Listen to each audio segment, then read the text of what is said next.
Okay, so we started yesterday like by looking all the necessary transformations by which like we can achieve some requirements. Okay, so we did like some where clauses, filter clauses, aggregations. Okay, so basic things we saw. Now so today we'll try to take ahead the functions which we left yesterday. Okay, so we'll try to take that ahead.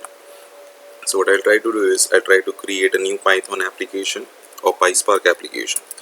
So let's say this is like functions.py. Okay, so it's telling it's already exists, so we created yesterday. Okay, so let's make use of that. Okay, so let's take it. So this is like yesterday we covered, so let's uncomment this. As of now I don't need that, and even I don't need the data for now also, so let's comment this out. Okay, so yeah, this is required. Let's move ahead. Now today we'll start with like the most important like things which we face in projects, like playing with the date time functions. Okay, because that's where like more of the things comes and more of the challenges comes. Okay, so we have seen this like in Python also. There are a couple of methods which are available, like string pass time and string format time, to play with the date formats. Okay, so similarly here also there are various things which are available. We'll try to understand that. Okay, so for that purpose what I'll try to do is I'll try to cook some dummy data. Okay, so let's try to cook some dummy data. So let's say data frame date. Okay, I'm trying to cook some dummy data. So Spark. So now today's, so if you'll see now again, like today I'm trying to write one more new syntax, but again like most probably maybe from next week onwards, when we will try to read the file, all those things, so we will be following a generic syntaxes. So maybe like today would be the last day to see the again like one kind of various scenario. So what we'll say is spark.create data frame. Okay, so in this we are trying to pass the date. Okay, so we'll pass the date. Let's say the date is something, we'll try to pass any random date. So let's say YY, that is 2021, and let's say Jan 15. So this is like one date which I am trying to pass, and let's pass one more date and let's give that as well. So let's say 2021, and let's give February, and let's give 15. Okay, so two random dates I have given in this list. Okay, and finally what we will try to do is we will try to provide the column names to these. So let's say the first column name belongs to my start date. Okay, and the second column belongs to my end date. And let's say data frame dot date dot show, and let's execute.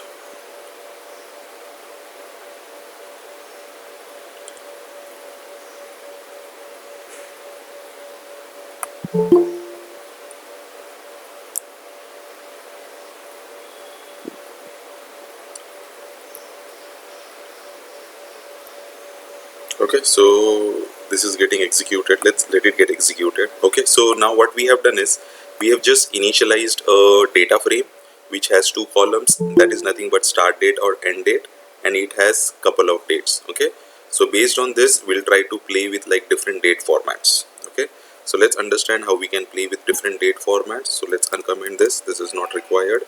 Okay, so the first thing is there could be some scenarios like where you will be required to change the date format. If you remember last week's scenario where we were trying to solve some use case questions on RDDs, there was one scenario like we needed to change the data, we needed to change the date format which it was coming from. Okay, so that was what we were trying to do last week. So let's see how we can do here also in data frame. Okay, how it becomes very easy and convenient for us to play with data frame. Okay, let's understand that. So first thing is, let's say change date format. How we can change the date format? So the data frame name is nothing but which we have created is data frame date. Okay, in this what we will try to do is we'll try to select the columns. Now we know how to select the columns. Okay, so the first column is nothing but my start underscore date, and the second column is nothing but my, okay, so what we will do is, okay, so in spite of selecting both the columns, let's select both the columns, no issues, that's not a matter. So let's say I'm trying to select both the columns. Now what I will try to do is I will try to cast, or maybe we'll try to change the date format of one particular column. Okay, so these are the two columns which we have created just now with this small statement. Okay, now we are trying to change the format. So to change the format, there is one syntax. And what is that syntax? The syntax is date underscore format. Okay, now this is not coming as, because we need to import that. So let's import date underscore format. Okay, so now let's come a little down. Okay, now in this date format, if you are unsure about the syntaxes, what you can do is just hover over it. It will give you what is the argument which needs to be passed. And yesterday I have shown you, like, if you are unsure of any syntaxes, what are the different methods, functions available, you can go to the Spark documentation data frame and search for the required thing. You will get that. Okay, so here what I'll try to do is I'll take the column that is that nothing but my start date.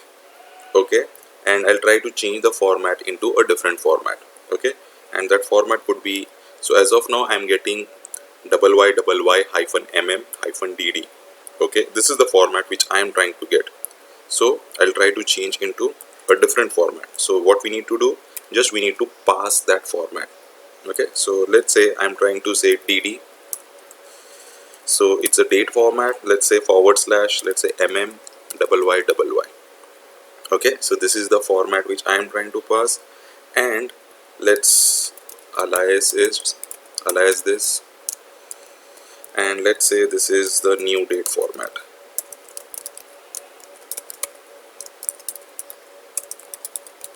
Okay, and simply what we will try to do is we'll try to see the data. Okay, so this is, so starting with over here. Okay, this is getting closed over here, so we just need to why date format, let's close this over here, and why this is complaining, so this is getting closed over here. Okay, so this is getting closed.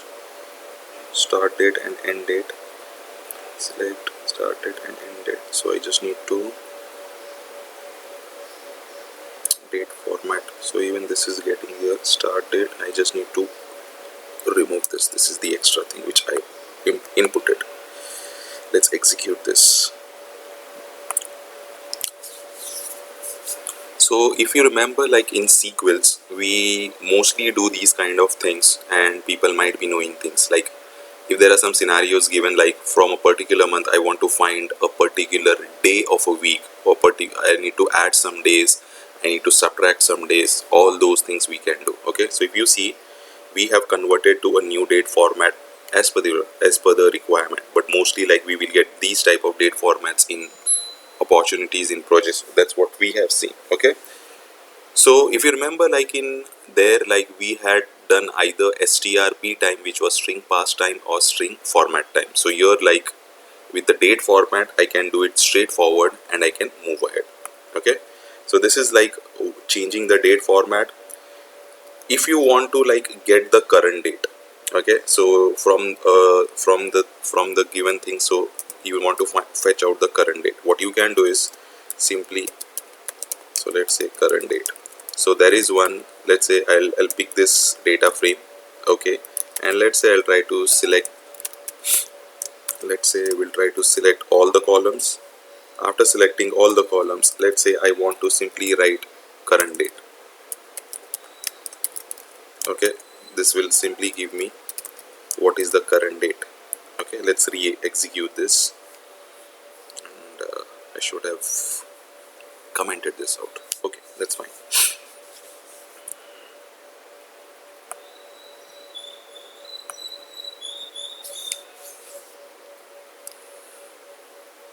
Okay, so it is telling this current date is not defined. Simply what we need to do is, I think we just missed to. Now what here I'm trying to do is, I'm trying to do step by step everything. What you can do is, in place of this, you can just remove this and place asterisk. Okay, so whatever the SQL functions under PySpark are there, it will be available to this Spark application code which you are trying to build, not necessary to import or write that again and again. But as we are learning, okay, so let's understand what is required for what syntax, what is required for other syntax. For that purpose, let's write these things explicitly so that you'll understand what is there and what is not there. Okay, so for that purpose I'm just trying to write all the things. But mostly in projects what you will find is, or 90 to 95% you will find an asterisk after import statement. Okay, so they try to import whatever the required things are there. Okay, so if you are now you are getting the current date. Okay, so let me close this, sorry, let me comment this as well and comment this as well. There will be some scenarios like they will ask you like how to add the date, how to subtract the date, how to add months to date, how to add years to date. Okay, so there are different methods which are available in this, or which PySpark gives to us. You can take help of those things and you can write your code. Okay, so let's say what we will try to do is we will try to add some days to the date which we have created. Okay, so the data frame name which we have created is this, and this is not commenting out, let's comment this. So data frame dot date. Okay, what I will try to do is, let's say I'll try to select, let's say select all the columns like how we did a little while earlier.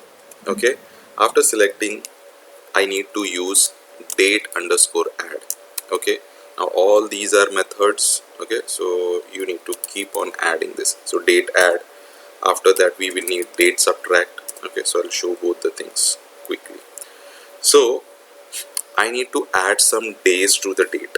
Simply what you can do is, whatever the column name where you want to add the date, you can define the column name of that date. Okay, that is nothing but start date and how many days which you want to add. Okay, so let's say 2 days, 5 days and so on. You can do aliasing also. As of now I'm just skipping that step. So let's re-execute this, and if you try to do, if you try to give like minus, so it will subtract that date, or else you can use date underscore subtract and pass that as an integer. Anything is possible, means the way of writing the code, it depends on you, but ideally the behavior is that's what we would be looking. So if you see in 15th Jan 2021, so couple of days were added and it gave me like 17th January. In place of this, like if we just try to write date underscore subtract, so that should be subtracted automatically. Okay, so same like SQL what we use, the same functions are given by PySpark also.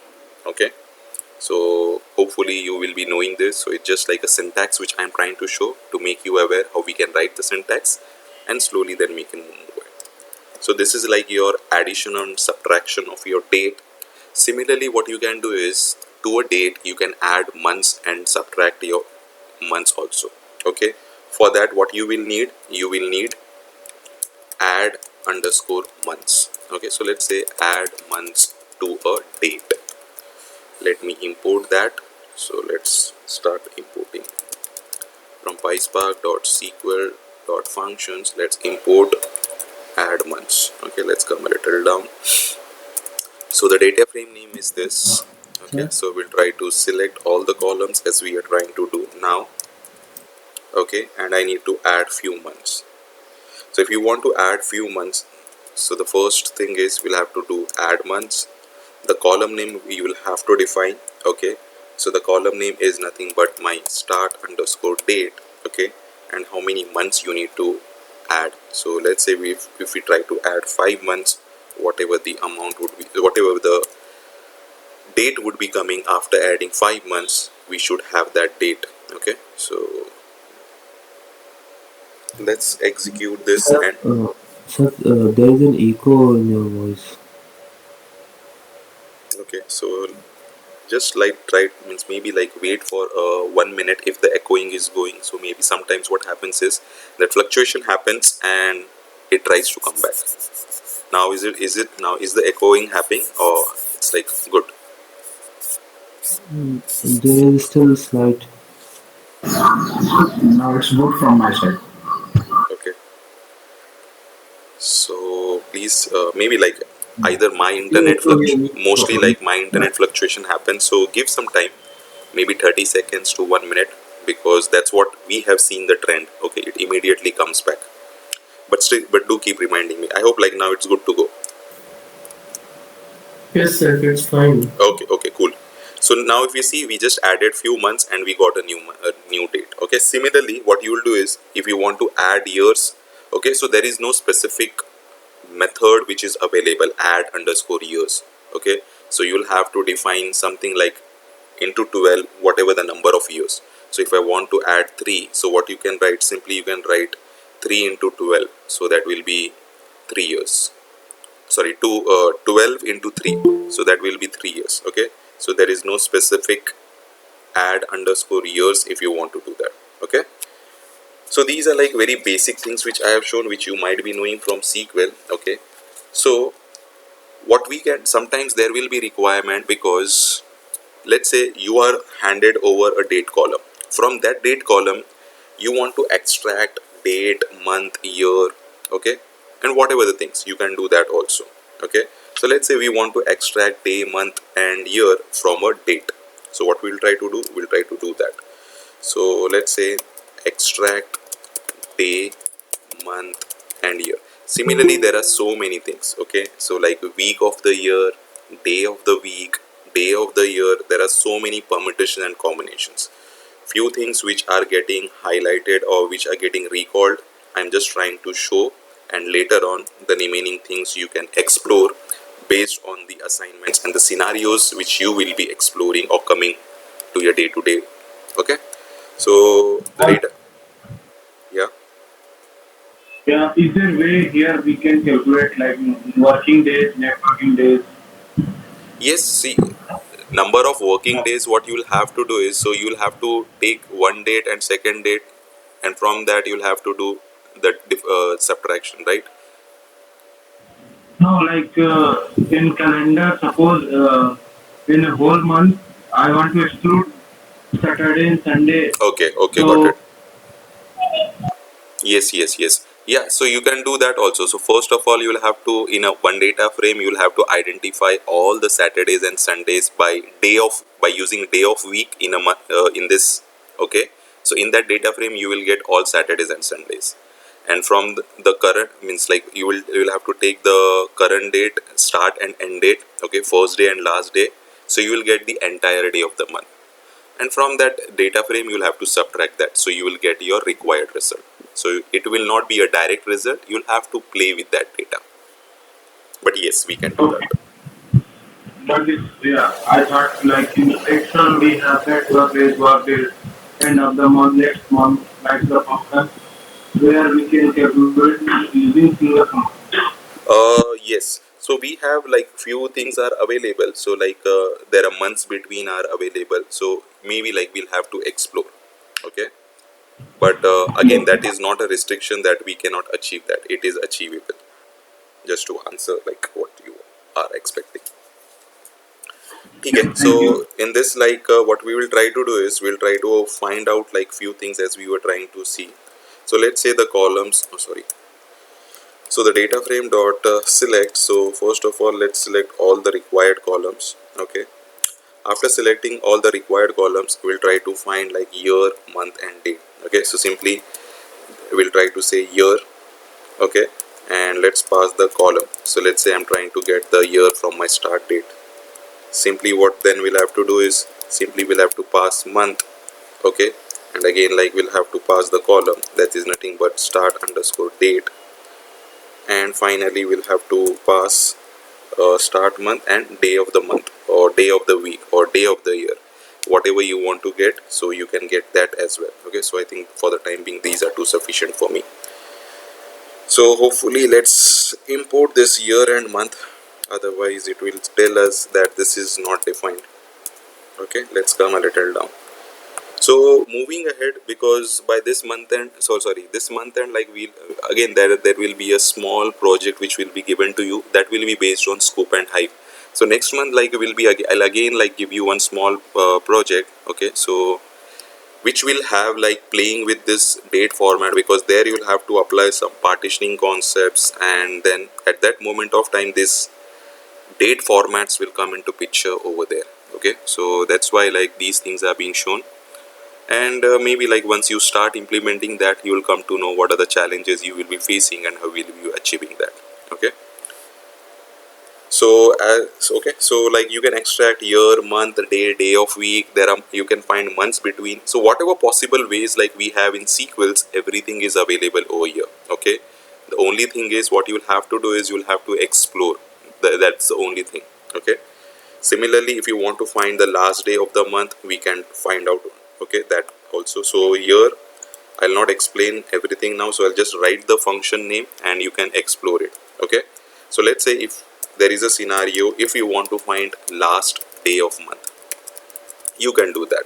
Okay, so there is a function which is given to us that is nothing but last day, so you will have to import that and apply on either start date or an end date or a date column which is coming in a file.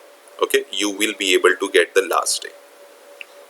Okay, similarly we as I told earlier, day of week is available, day of year is available. I want to find out, okay, so I want to give a user a flexibility, okay, from a particular year or from a particular month, which week he is inputting as a user, so I want to display that data.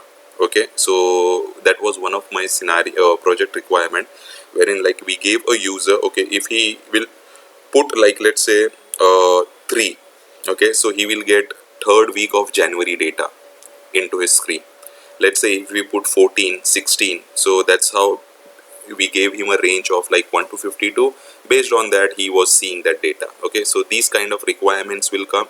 At that moment of time you will have to play with these all date formats. Okay, so at that moment of time we played with like day, uh, yeah, so it was like day of week, so this was like we used. So again like same thing, you can explore that.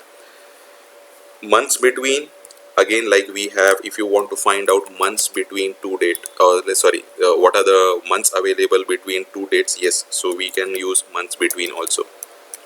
So like how we have add months, so we have like year months between, so minus, play, all those things you can do.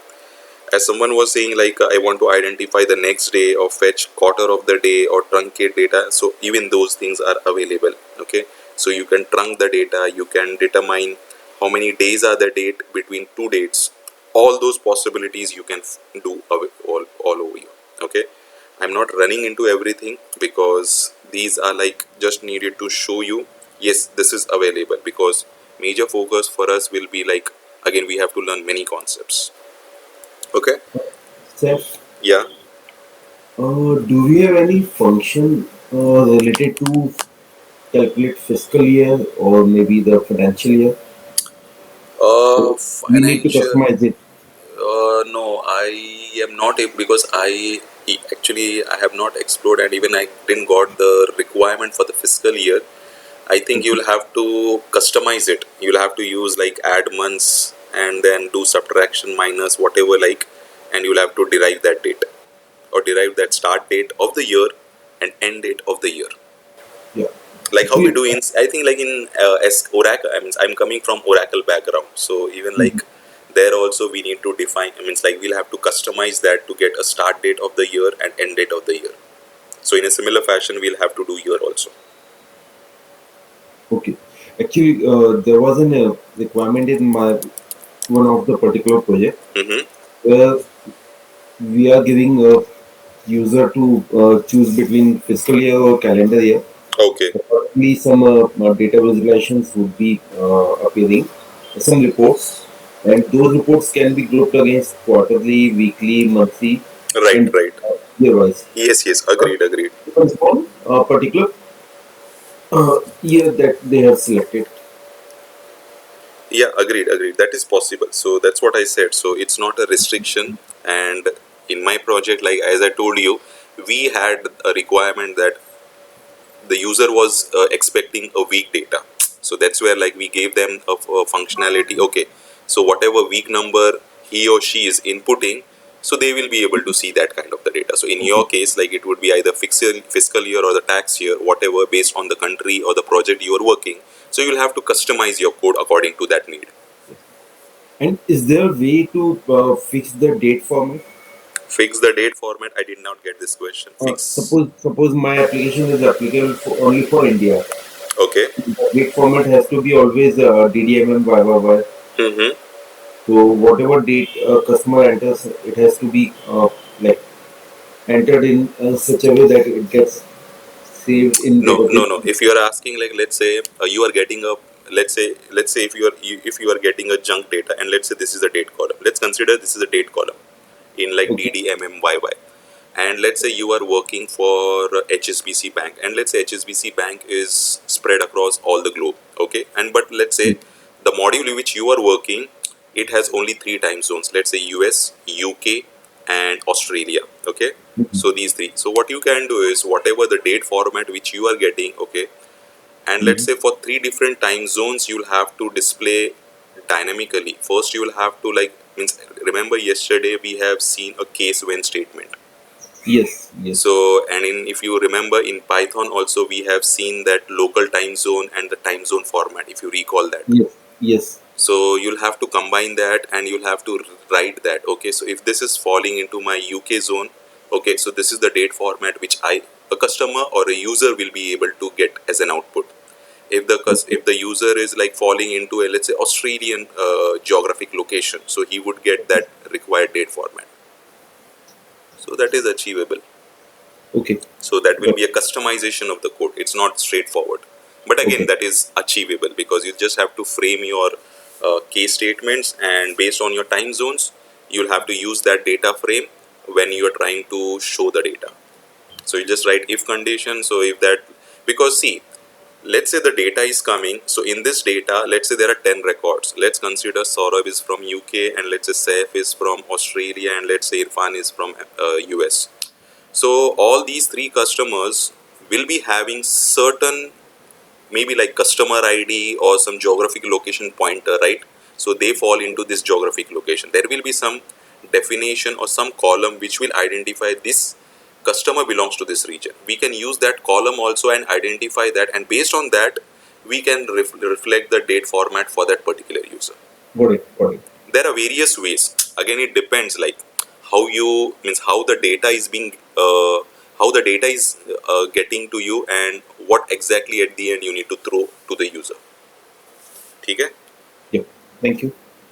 Okay, so I think like these are like you'll have to explore. Okay, but again, like I'll try to give you the assignments and this will test you, and again, like these kind of scenarios I'll try to create, okay, so that you can use the different date formats and you will get that.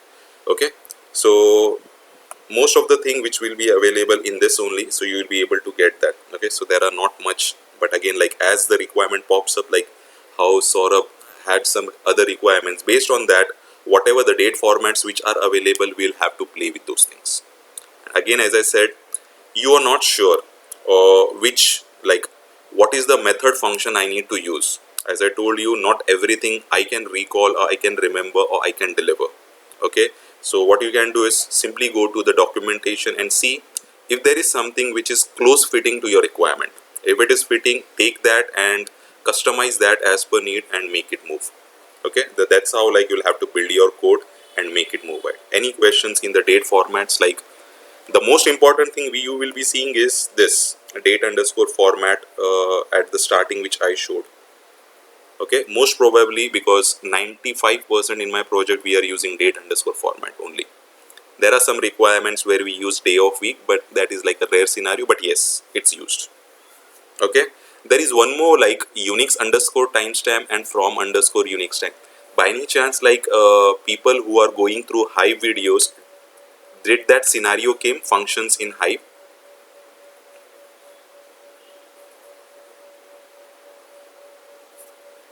Yes, F. So functions means like functions is covered, right? Means as of now the video which I have shared, Uh, or no? functions, well, I mean, the third video was. Okay, okay. Maybe it can happen is like maybe like next week or the coming week, tomorrow maybe I share, it might be having no issues. That is okay, we can see that later also. That's not a big problem. Okay, so any questions, like if a given like any requirements, I know like I have not shown everything, just like I've shown 5 to 6 various date formats to play with. Okay, but I hope like you will be able to play with all these date formats if a requirement is given. And again, like if you are getting stuck, always we are available to help you. So just post your screenshot in the WhatsApp, we'll help you. Okay, I hope like any questions before I make a move on date formats, because I think this is sufficient.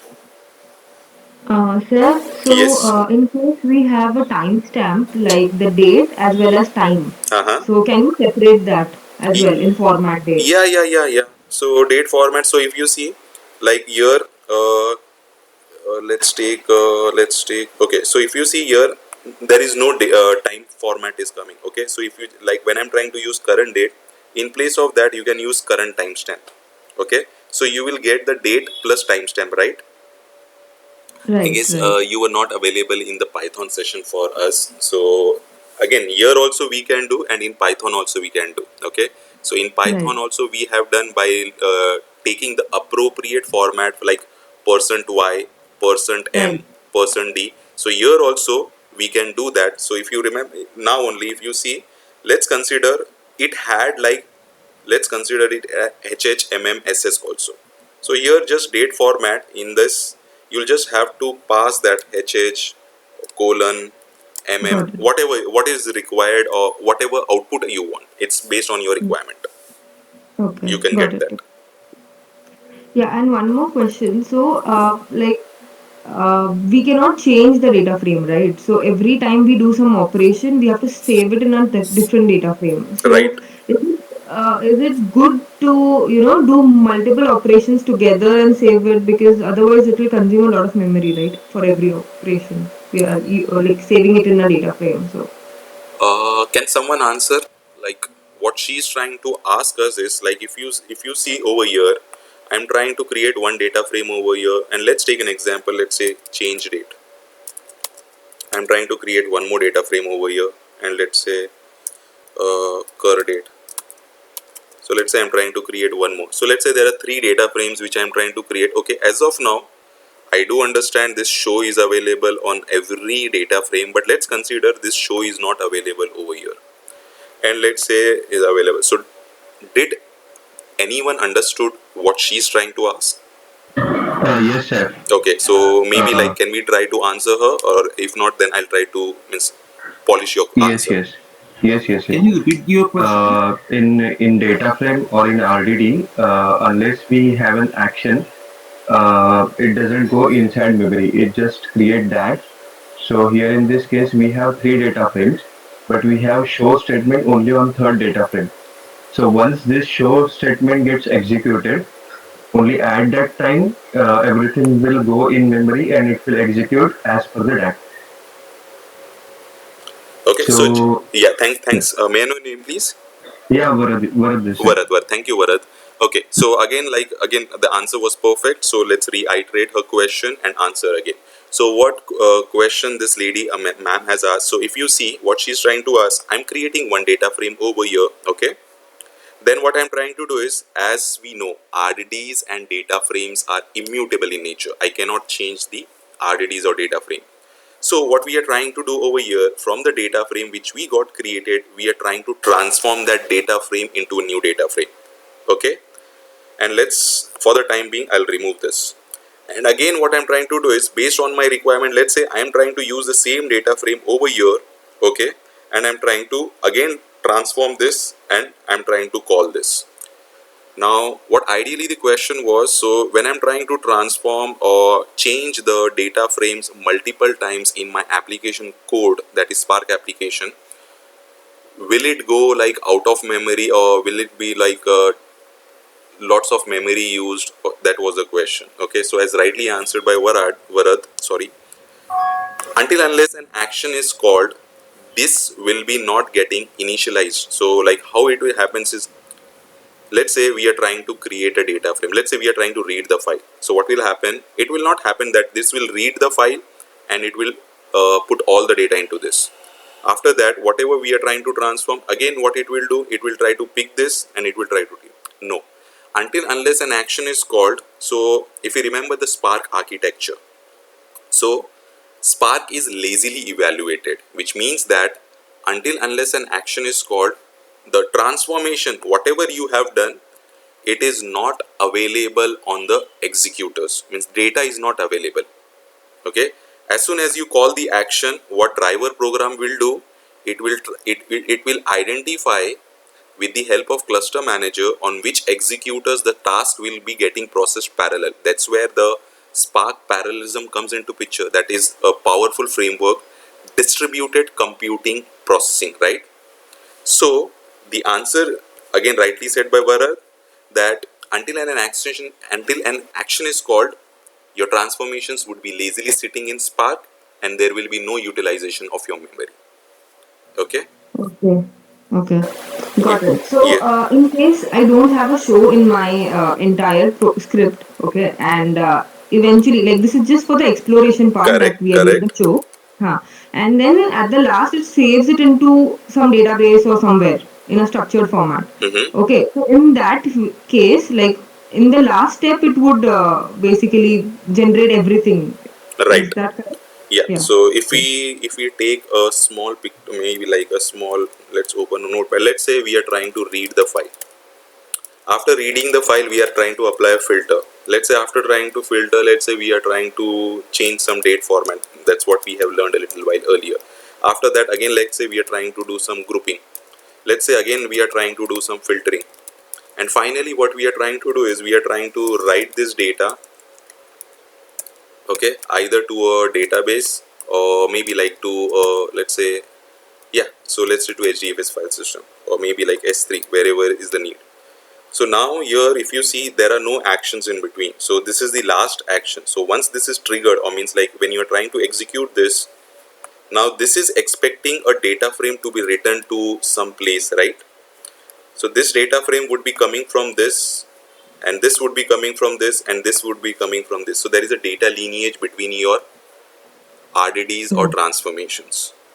Mm-hmm. So that's how your code gets processed when your application gets executed in the cluster.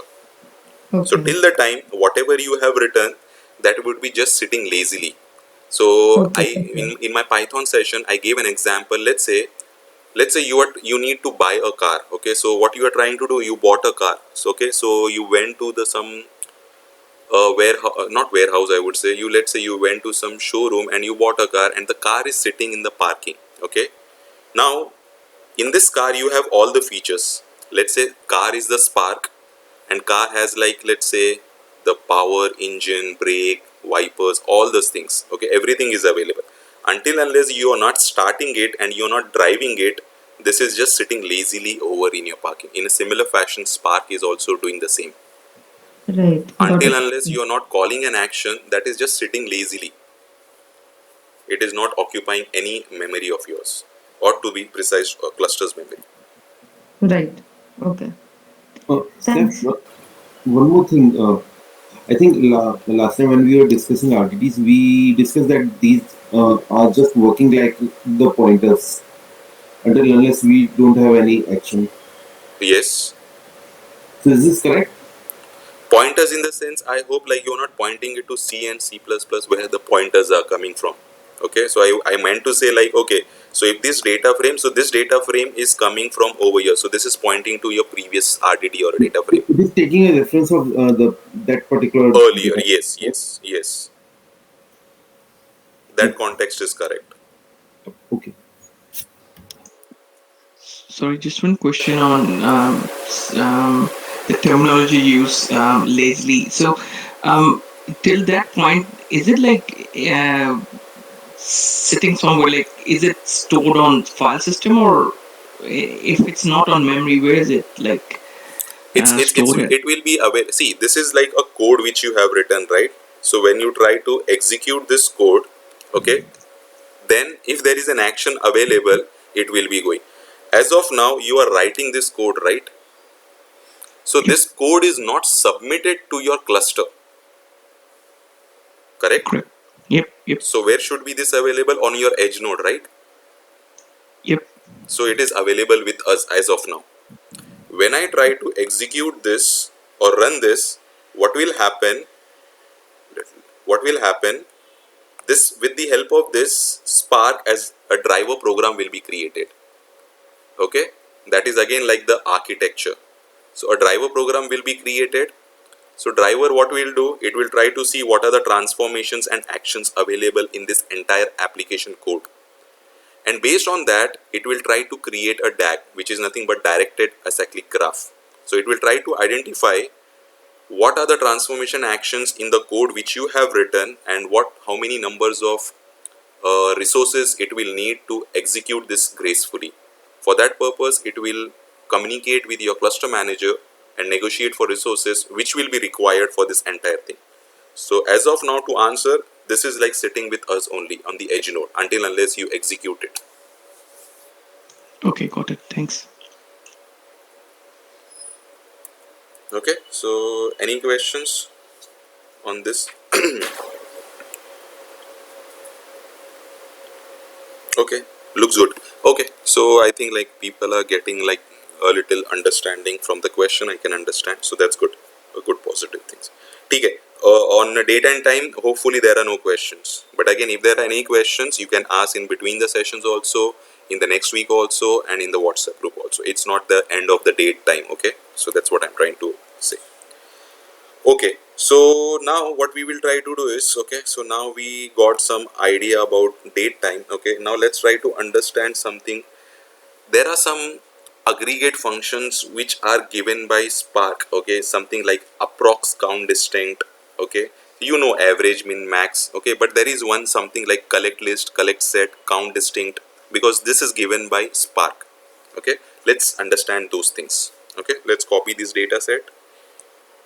Let's go over here and let's create one more program for us. Let's say new and what we'll say is, let's say data frame aggregations.py. Okay, so this is the data which we will be making use, and for that we will be needing some initialization and packages to be imported. So I'm just trying to do copy paste. Okay, so this is not required. As time comes, we'll try to import that. And again, like this is complaining us maybe about indentation.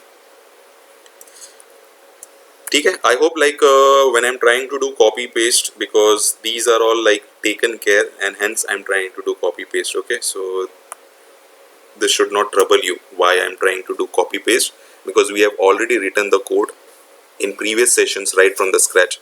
So you understand what are the packages needs to be imported, how the driver program or the Spark as a variable or it needs to be instantiated, how the data is to be cooked, and how Spark as a data frame will be how a data frame would be created using spark.read method. Okay, I hope like all these are like good with you, so I'm just trying to make use of them.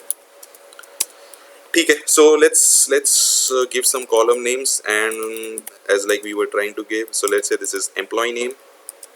Okay, after giving the employee name, let's try to, what is the second column? Sales. So let's say we'll try to say it's like department, and finally let's say sal.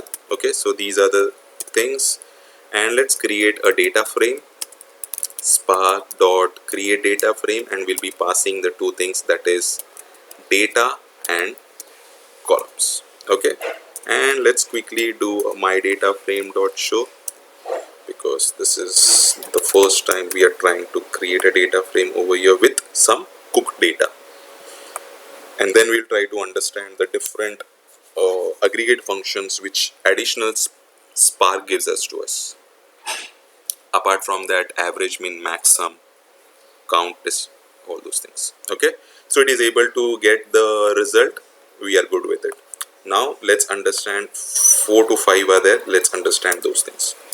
So the first one is approximate, count, distinct. Okay, as the name itself suggests, it gives you just a approximate count. It returns the count of distinct items in a group.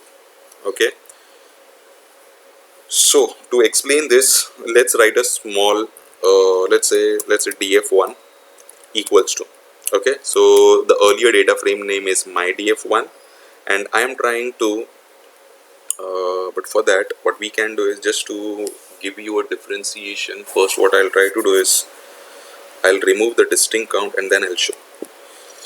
Okay, so let me do in this way. Let me change this.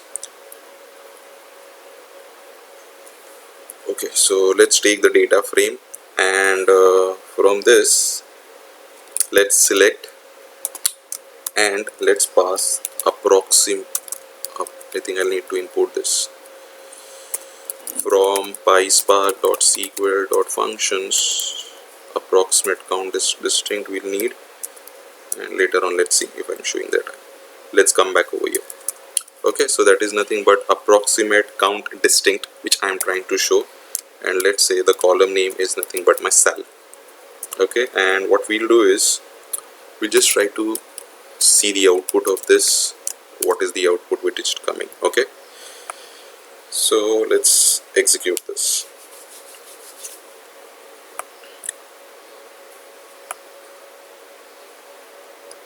And let's see the data.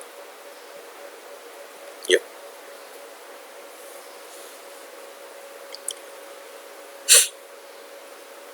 I have never come across this kind of scenarios, but again, like, there are things which are available. This can be asked in interviews, like if you want to find. Now what this is trying to do is, based on the salary column, it is trying to find out the distinct count. Okay, so that's what it is trying to do. If you don't want to do in this, or if you don't want to use this as a method function, what could be the alternative which is coming to your mind, whatever we have learned?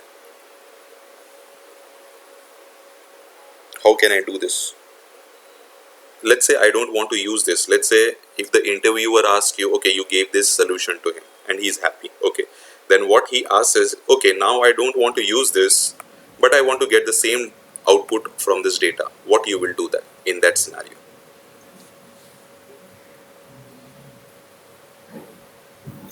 Group by and then count Group by on which column? salary.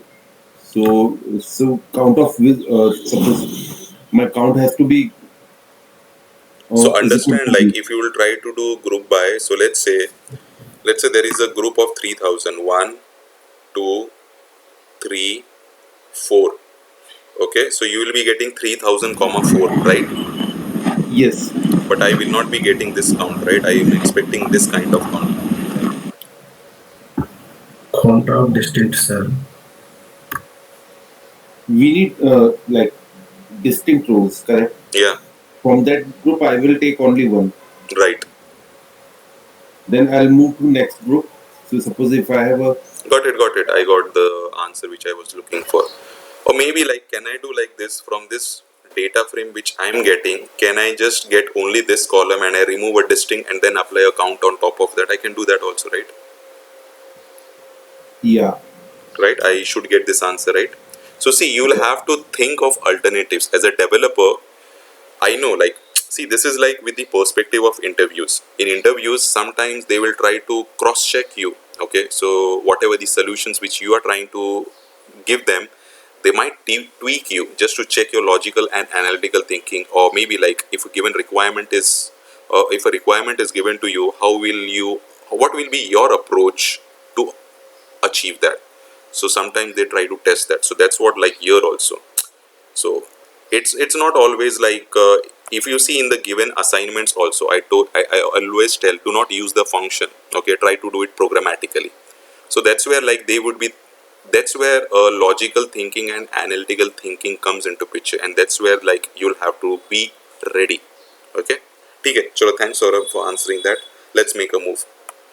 Okay, so we got a approximate distinct count on that column. See, we know there are other aggregate functions like average, mean, max, no questions. Now one more important thing is collect list and collect set. These are like free, matlab, it depends, but I have seen this asked in interviews. So what is collect list? You know what is a list, right? It is a data structure of Python, right? And it has all the elements, right? So whether it is a mutable or immutable, List is mutable. mutable, right? And it can contain like nested lists also, and it can contain the elements of different types also, right? Yes. Right. Okay, so don't forget all the Python, whatever the previous things which we have learned, because moving ahead lots of topics will be coming and bombarded. Okay, cool. Now let's understand what is a collect list. As the name itself suggests, it would be collecting the data in a list. Okay, how? Let's understand that. Okay, so let's say collect list data frame equals to. Now the earlier data frame name was my data frame. Okay, for that I'll have to import this. Let's quickly do that. Collect underscore list. Why it is not jumping and why this is not, because I have okay. So what we will do is we will just remove this for the time being, so it is not able to identify what collect underscore list it is coming from. Okay, let's understand if we get some errors. Okay, so what I'm trying to show is, okay, so I'm trying to do a select, and here I'm trying to apply a collect underscore list. Okay, in this collect list what I'm trying to provide is I'm trying to provide a column, and that is nothing but salary. Okay, and just show me the data please. So that's what I'm trying to do. Okay, so truncate equals to false, and let's execute this small code. And why this is complaining, let's execute this code. Now what it will do, based on this column, it will collect the data and show me as an output in a list. That is what it is trying to do. It is as straightforward. Okay, collect list. So if you see, we are getting as a list, and all the possible values were available, we are able to get this. Now you will tell me why, in which scenario I will be getting this, because in my project there was one scenario, like as I told you a little while earlier when we were seeing the date time functions. Okay, so there like the data was coming, okay, and a date column was coming, but we needed to define a year like Jan to December, and from that Jan to December we need to traverse to a individual element. So at that moment of time, like I made a use of this function, so I collected that as a list and applied a for loop on this. Okay, and I traversed on individual element, and then I wrote my logic which was I was looking for. I hope like I'm trying to make a sense when I'm trying to say something. I hope you are able to recall for loops, traversing, and the iterable objects, right? Yes, sir. Yes. Okay, let me know if it is not syncing. There is one more thing, that is collect set. Okay, we know what is the data structure of set, right? Yes, Yes, sir. same thing will be applying over here. So what will happen, it will just eliminate your duplicate records. Okay, so we'll have the output of both the data frames, and let's see. So there will be just a difference of, I should have changed the data frame name, but that's fine, that will not be shown as an output. I have changed this method function over here. So collect set, okay, collect list, this will be used in few further, maybe like somewhere we will get some scenarios. Okay, so you get your difference, like what is the difference between these two things, collect set and collect list. Okay, so adding to your aggregate functions, we have this also. Similarly, we have first last function also, like how we do. Okay, and sometimes, let's say if I want to find out, let's say what is the sum of, like let's say distinct values. So at that moment of time you'll have to remove the distinct values, and then on top of that you'll have to find out the sum. Or else if you want to do it programmatically using Python, so you'll have to eliminate the duplicate records, and then you'll have to apply a addition of that. So just construct or visualize like how this can be used. Okay, so these are the two things which might be used moving ahead. So collect list and collect set, that's why I showed to you. Any questions in this? Hopefully it's a straightforward.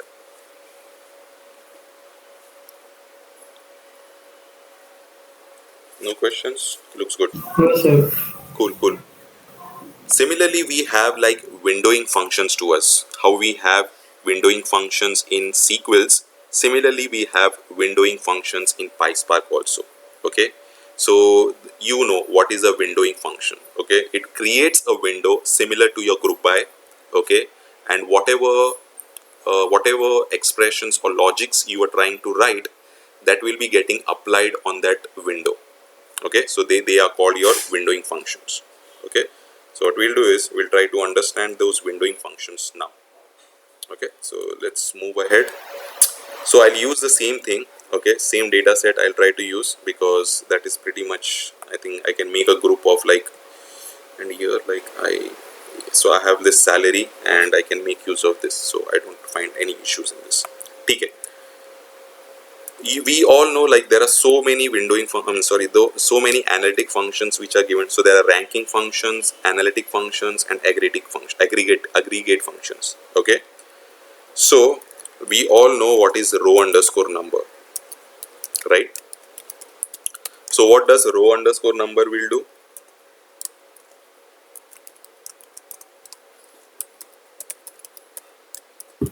Give you the numbers. It's a logical sequence. It will give me a sequential incremental numbers based on the number of rows, right? Yes, Yes. sir. Yes. And let's say what is rank and what is dense rank?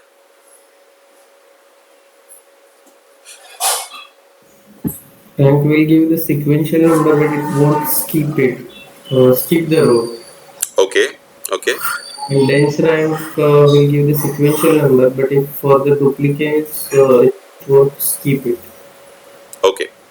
I got it. Okay, let's frame that in a better way. So let's start with row underscore number. Okay, let's understand how we can write the syntax and how we can achieve this.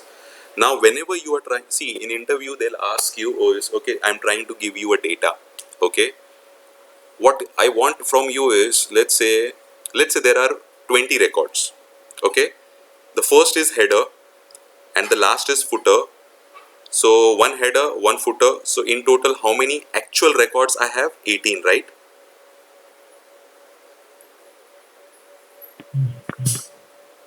Yes, no? Yes, sir. Yes. Yes. Okay, let's come over here.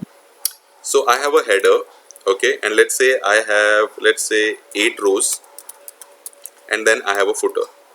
Now let's say what the scenario is, they are asking us, you is, I want to remove the footer, I want to remove the header, and from this 8 rows, I want to remove the first 3 rows. Final output, I only want to have my 5 rows. How will you achieve this?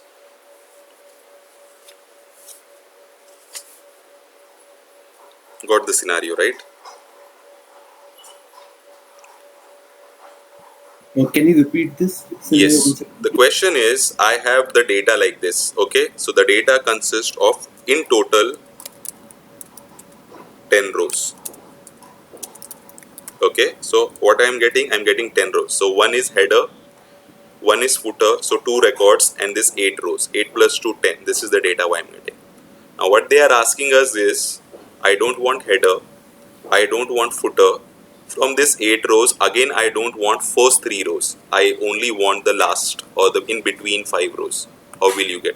Or let's make it a little complex, and let's say I have the data like this. So let's say 2, or let's say 1, 2, 3, 4, and 5. So I just want third and fourth row as output. What you will do? Will apply this row number function. Offset and limit. Offset 3, limit 2. Offset. Do we have offset in PySpark? Um, that I don't know. So We can generate the row numbers, and yes, based on row so numbers, that's we where can like, see, first change of the all, logic. this header can be removed very easily, right? Yeah, header can be removed as well as the footer. How you'll remove the footer? Uh, I think we'll have to apply a logic so that suppose if we go to end of file, then start writing it in a reverse way in another file, like So don't you think so? First you means like with the inferring of schema, sorry, by option dot header, this header got removed. I got the yes, data like this. yes, But again, like if you're trying to apply, so you're trying to reverse it, right? And then again, what you'll do after reversing, let's say f is coming on the top, then we can remove that. But I think it will take. okay. Uh, So as like mostly like we can get the row number, and for right, heading right, right. we That's where also like yeah, that's where these scenarios will and come. Okay, so now the interviewer. Okay, I got your answer. So you said like maybe like we'll use windowing functions, and I'll remove this. Okay. Now what if like let's say as a trainer I have taught you this. Okay, so windowing functions. But let's say if you are going in interview and they tell you okay I don't want to use this windowing functions, then what you will do? Now tell me the answer.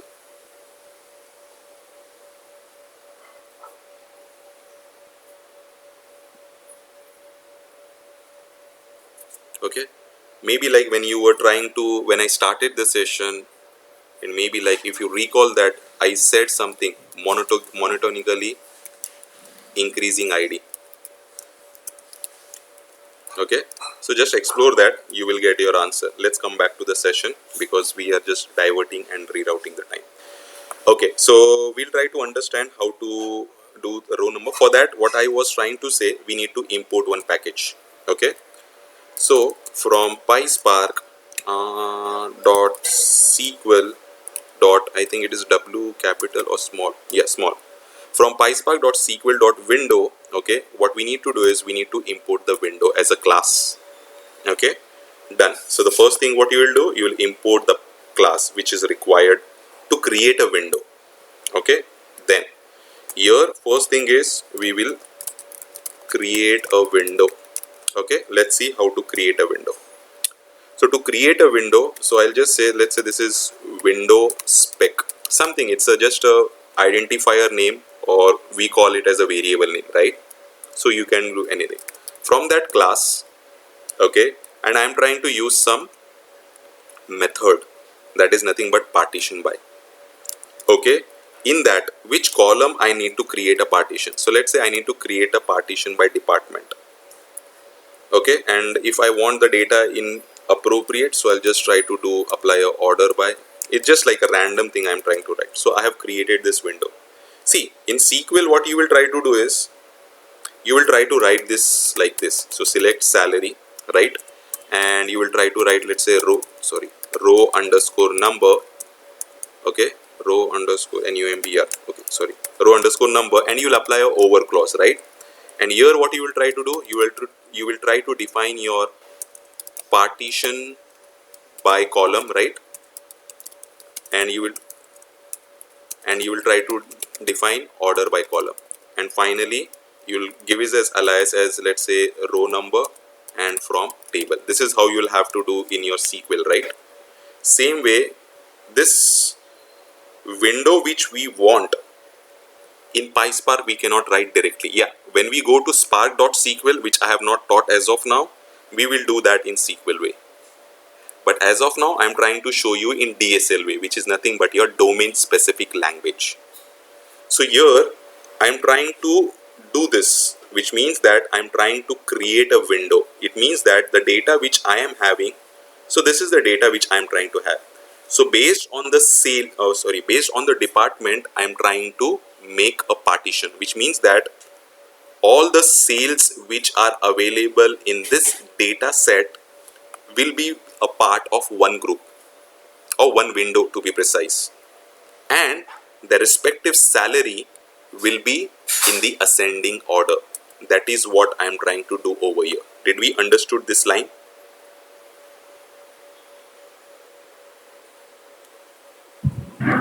Yes, sir. Okay, and Yes. finally now you will start applying your ranking functions, analytic functions, aggregate functions on this window. Always remember, whenever you want to do some windowing, you'll have to create a window based on your requirement, and then you'll have to use them in your ranking, aggregate or analytic functions. Are we able to get that? So always remember this as a main pointer. Now what we will do is, let's say row number data frame equals to, okay, now so sorry, So what is the data frame name which we are trying to use? My data frame, right? On top of that, I'm trying to create an extra column. We have seen yesterday, right? With column, I can create a new column, or maybe can override the existing column also. But here I'm trying to create a new column.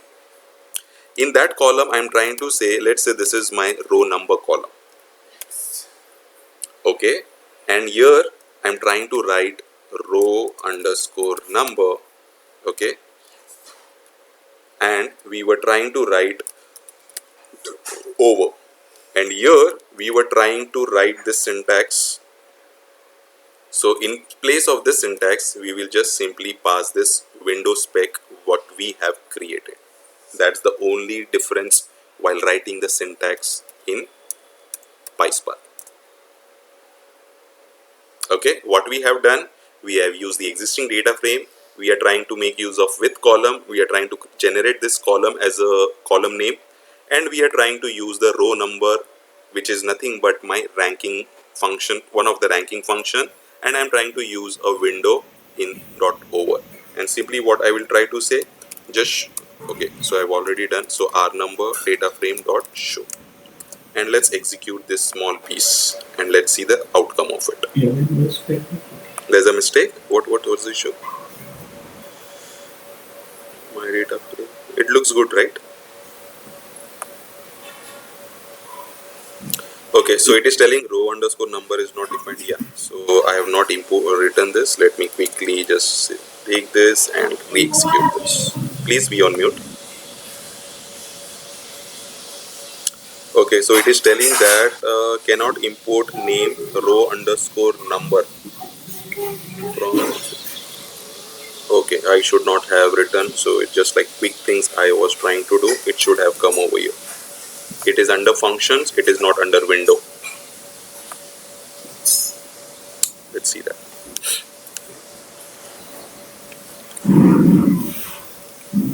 Someone is not on mute, okay? So people will complain about the recording. So please be on mute because different people have different surroundings, so the videos get disrupted. Okay, so if you see, for a particular department which is nothing but a sales, we have generated a particular row number. And as soon as it changed the department number, it changed the department, automatically my output got changed. Okay.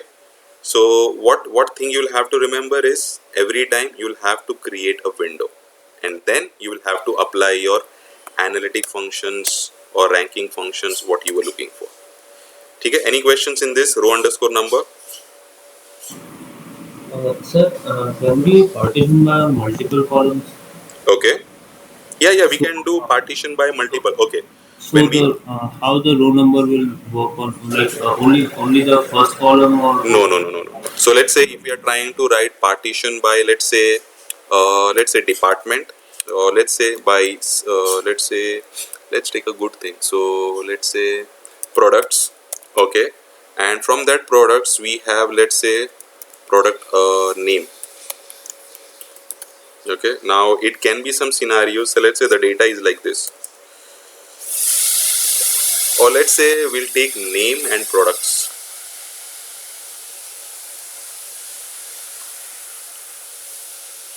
So let's say this is Saif over here, and let's say there is a Lenovo laptop he's using. Okay, so let's say there is Hussein, and he's using Dell, and we'll try to just replicate. Okay, I'll try to replicate in the sequence so that it makes a good sense. I'll not do this orderly.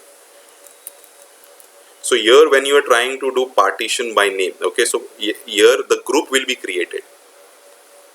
So it will form a two-party, means like it will not have two partitions. If you're trying to think in those terms, it's not correct. So what it will do, it will take these two columns and club it, and it will create a partition of that. So this will be created a one partition in total. And based on that, then it would be apply whatever analytic aggregate windowing functions we would do. okay. Okay. Okay, so we are able to do row. So as rightly said by Sagar, okay, so what happens in rank and dense rank? if we have a repeated values on that column, if we are trying to find out the ranking, so when we use rank as an analytic function, the sequence are skipped for the repeated number of occurrences. Okay, what I meant to say is, okay, let's scroll. What I mean to say is, let's execute this code again. So right click and execute this code again, just to explain you with the data what is rank and what is dense rank. Okay.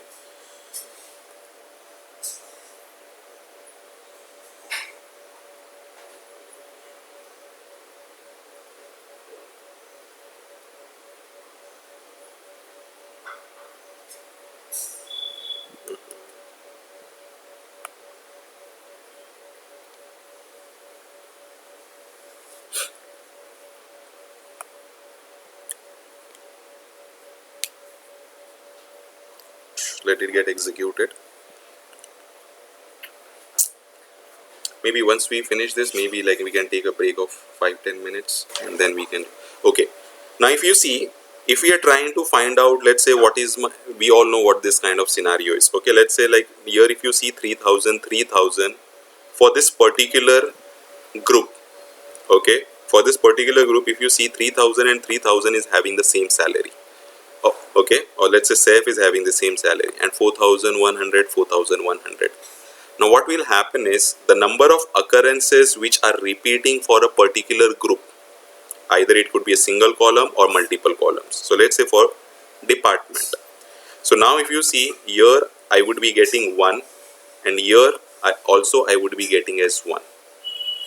Okay, so if we just quickly copy this data, and if we come over here, okay, what will happen in case of rank?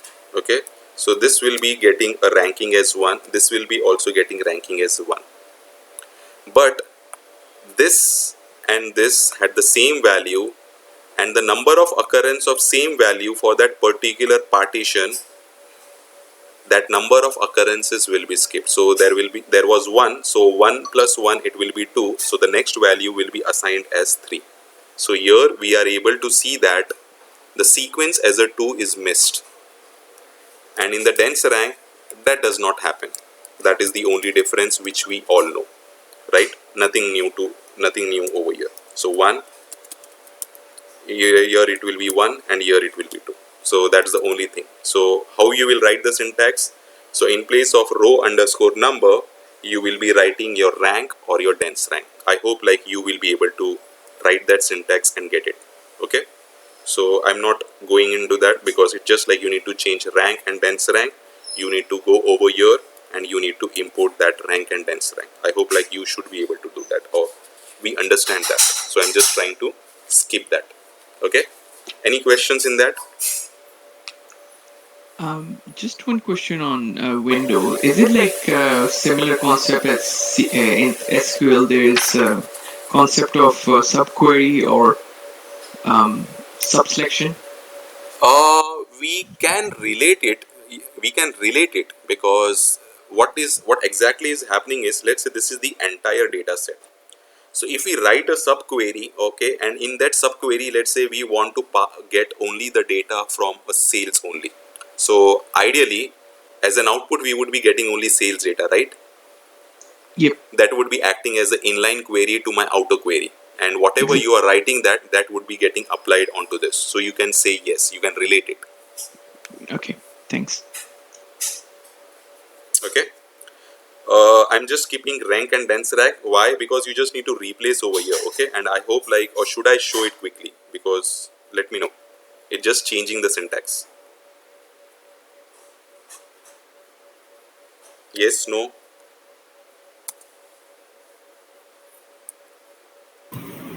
No, sir. Okay. So at least give me some response. Otherwise, I'll quickly write it, because it's just like copy paste, and I just need to change it. Okay, but again, you will be able to do that easily. Then we have lag. Then we have lead. Anyone like what is lag and what is lead? To fetch the data before the previous row. Previous row. So that what is that lead? After It that, gives the next one. Yeah. So when it comes to lag, as the name suggests, lagging, okay, leading, okay. So whenever, let's say, if you want to find out the previous row data to the current row, okay, or next row data to the current row, okay, at that moment of time, this lead and lag will help you, okay. Just replace this lead and lag over here. Okay, let's write this, a small syntax, it's there, it's just like a copy paste I need to do. So I'll just write for one, you can just take it for other. So what I'm trying to do is, I'm trying to take, so first thing is, I'm trying to create a data, and let's comment this out, this is not required. So what I'm trying to do is, I'm trying to find out, let's say, lagging data frame.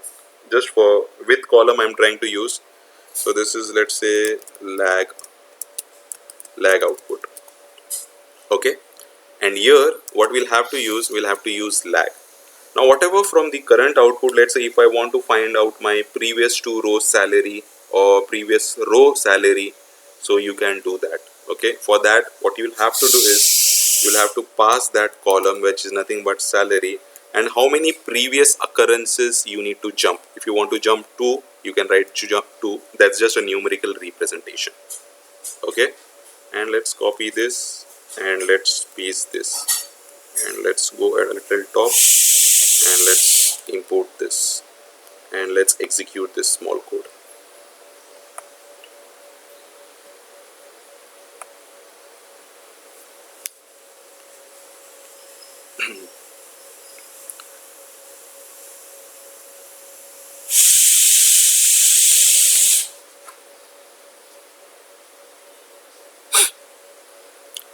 Let's go for each partition, okay. If you see, for each partition there was no previous row, hence I was getting a null record, okay. So here if you'll see, for this row I got my previous row salary, that was 4100. So it's just like how many previous occurrences you need to jump, okay. That's what it tells you with a lag or a lead, okay. It's your call. So the most important thing what you will try to see now is like explode. What is explode? Because this will be heavily needed for you. Why this will be heavily needed? Because there will be scenarios when you would be reading nested JSONs, okay. You will be reading nested JSONs. At that moment of time you will have to explode the data, okay. So what explode does is, it converts your columns to rows. That is just a simple definition if I want to give. PySpark explodes data, that is nothing but column to rows. For that, what we will try to do is, I think I have some data. So this is array data. Let me take this data, and quickly what we will do is, we will do this and we will take a quick break, okay. So let's go over here and let's understand the explode. So data frame explode.py, okay. So this is the data which we will be making use of, and I just need few things from here. Let me copy those and paste it, okay. I don't need this, let's eradicate this, and we have the stuff ready, and we just need to indent that, okay. So I've just done few copy paste. I imported my Spark session, I created my instantiated Spark as a driver program. I have cooked some dummy data. In this dummy data I need to create my data frame, okay. So let's say Spark data frame equals to, let's say what I'm trying to do is spark dot create data frame, and here I'm trying to pass my array data, right. And here in this I can simply pass my column names also. So what I will say is, okay, so the column names are nothing but, the first column name is, let's say, name. After that the second column name is nothing but language, okay. After that we have color, hair, eye, lip. So I can say, let's say there are some properties of a human being, okay. So just I'm referencing some column names, and let's try to see the data what we have cooked, okay. Let's execute this small statement and let's see how the data frame is looking to us.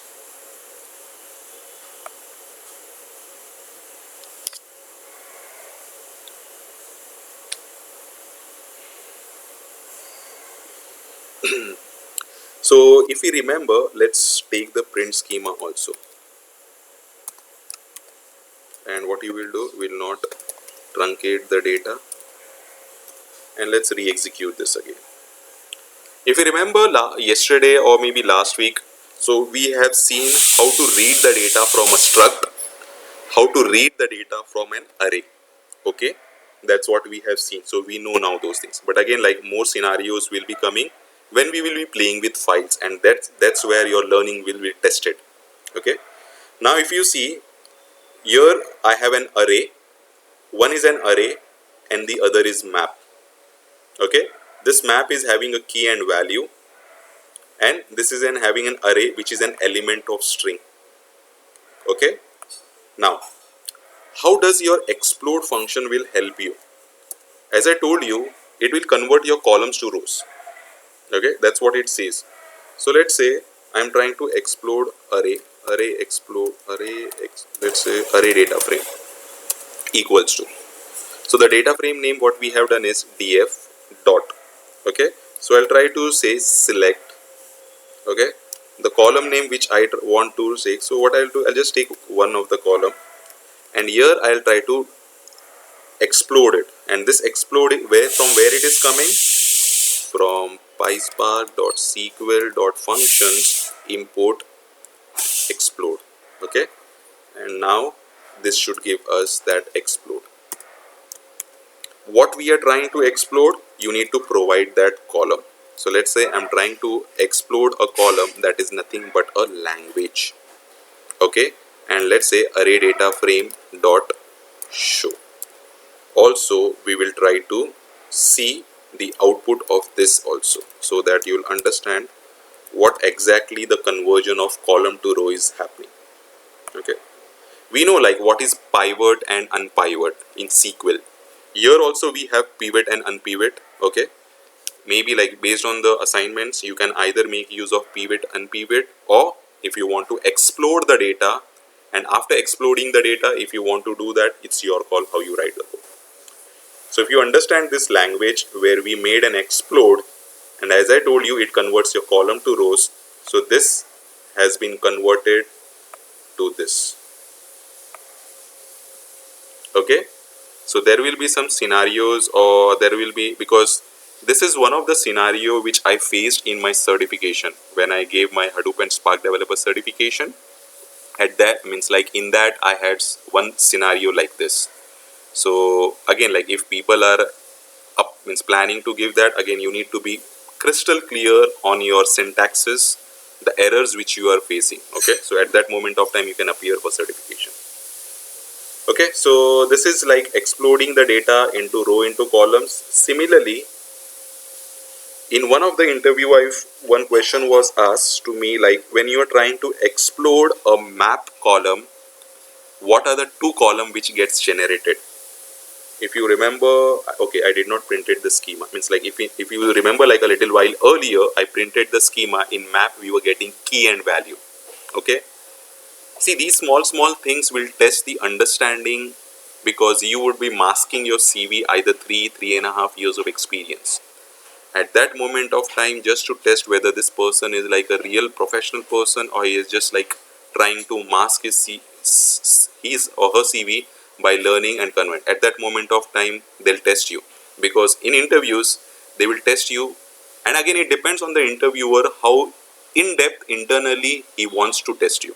Okay, so there was one scenario which came into my mind. So let's say, and we have already seen that. Okay, it's nothing just to, let's say I'm trying to explode the map data frame. Let's say I'm trying to create this. So data frame dot select, it's nothing, just name, and the column name we have is, we just need to provide that. So the column name is nothing but properties, I guess. Okay, and let's see the output of this. So okay, so we will be just getting a key and value. We know the dictionaries. Okay, so we know like how to get the values from the keys. In a similar fashion, map also have the same behavior. Okay, Not exactly the same behavior, but at least for fetching the values based on the key, we can get the value. Okay, so similar to that. Okay, so these are like small functions for which will help you when we would be doing some assignments, and when I would be sharing you some assignments, this will help you. Okay, so maybe I'll take a pause. Understand the joins. Okay, so very important thing which we'll have to understand is joins. Okay, and do not miss next Saturday's class, because next Saturday, like if you see, we now, as of now, we have finished like almost like basic things which are required for us to write programs. Okay, so next Saturday what I will be showing, so now if you see what I'm trying to do, I'm create a program like here, I'm trying to do right click and execute. Okay, but if you see, all the hard coded values are able to see, I'm able to see everything like hard coded over here. So next Saturday what we will do is, as I told, like what we do in projects. Okay, so what we do is we create some helper programs. There are some helper programs, there are some config programs, then there are some params program. Okay, so we create multiple files, and whenever we write Spark applications, means like our actual requirement, let's say there is a requirement I want to implement change data capture, there is a requirement I want to implement std1, or let's say there is a requirement I want to calculate means let's say whichever date it falls to. So let's say the date is today is 18th. Okay, whatever, whether it is like 1st of July or it is 31st of July or it is 21st of July, I always need to see my previous month's data. Let's say there is one requirement. Okay, previous month data. So now this is one application or one job or one code. This is one application. Okay, or one job, you can say. This is one application or one job. So whenever I'm writing the code, I would be referencing all the codes which is written here. So we will be referencing some common parameters, we will be writing some functions over here, and we will be calling it over here. That's how we write the code in our projects. Okay, so that's what I'll show you on next Saturday, so do not miss that. So, and again, recordings will be there, but it's good like if you are available, so that you can ask your doubts and clear it. Okay, and also like today we will seeing the joins which are given, and you already know, but there are a couple of joins which are given a little extra by Spark. Okay, and internally there are some joins or some concepts gets applied. Maybe again we'll try to see that next Saturday, so that's why I'm trying to say do not miss next Saturday's class. Okay, so let's start with joins. Okay, so joins, we all know what are the different types of joins available and why joins are used. Okay, so joins are used to join the data, okay, between the two tables, like if we are coming from database background. So similarly, if we are trying to apply joins in PySpark or Spark to be precise, so we would be joining two or more data frames, right? Because it needs to, there will be a common transformation. Okay, so joins are wide transformations, because if you are trying to join one data frame and two data frame, it can happen like these two are available in different worker nodes, in different executors, and the tasks are there. So there could be a data shuffle over the network between these executors. So that's why joins are considered to be costly transformation. But again, like we cannot avoid it. That's the need of the requirement.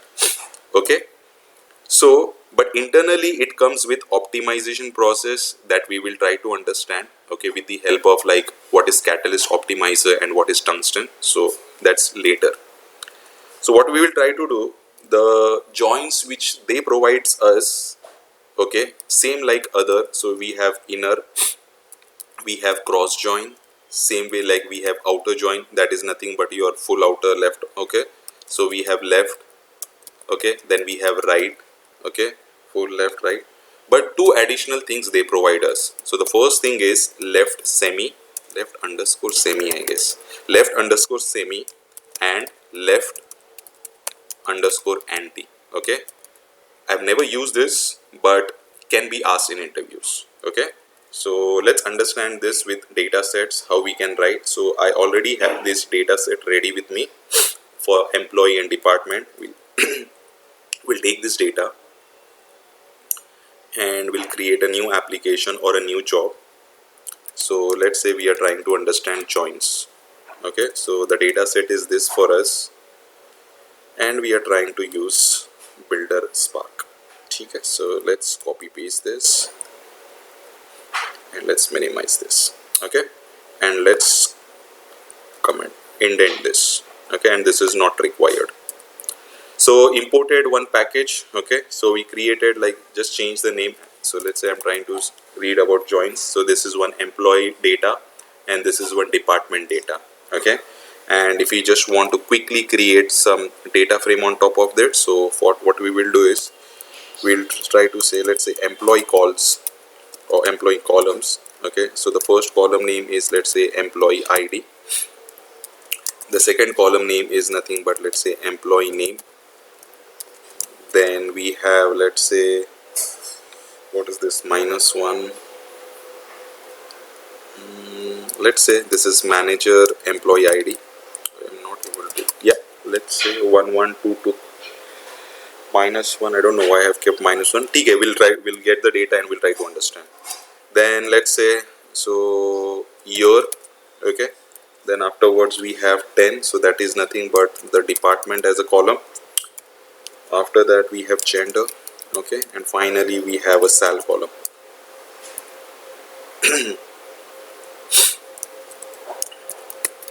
Okay, so these are the few columns which are needed. So we are done with this, and let's, what we will say, this is employee department, because here also we will have department. So let's say this is department calls equals to, the first column name is nothing but my department name, I would say, and here we will say, let's say, department ID. So this is employee ID, employee department, and department ID. Okay, so few columns like I have written, so employee dpt ID, just to see. And let's start creating the data frame on top of this with like spark.create.data frame. Okay, so this is, let's say, employee data frame which I'm trying to create, and I'll just pass my data and my employee calls. So this will give my employee data frame, and similarly I want to create my department data frame. So spark.create data frame, this will give me department data and dpt. Okay, so I should have my data ready in my employee and department. So we all know what is inner join, what is left join, what is full join. Quickly I'll show one, and I'll show like how to write the syntaxes, and then maybe like for others you can replicate, so that we can heavily concentrate on the two things which they are giving us extra. It has a meaning to it. Okay, so let's understand the first one is nothing but a inner join. Okay, what happens in the inner join is the data from the two tables are combined based on the joining condition. Okay, whatever records are matching based on the joining conditions, we will get those records as an output from the two tables or data frame. Rest all data would be discarded, right? That's what the join says. Okay, how we can write? So let's say this is inner join data frame equals to, say, it's a very simple syntax. So you need to say first table name. Anything issue? So is my voice okay?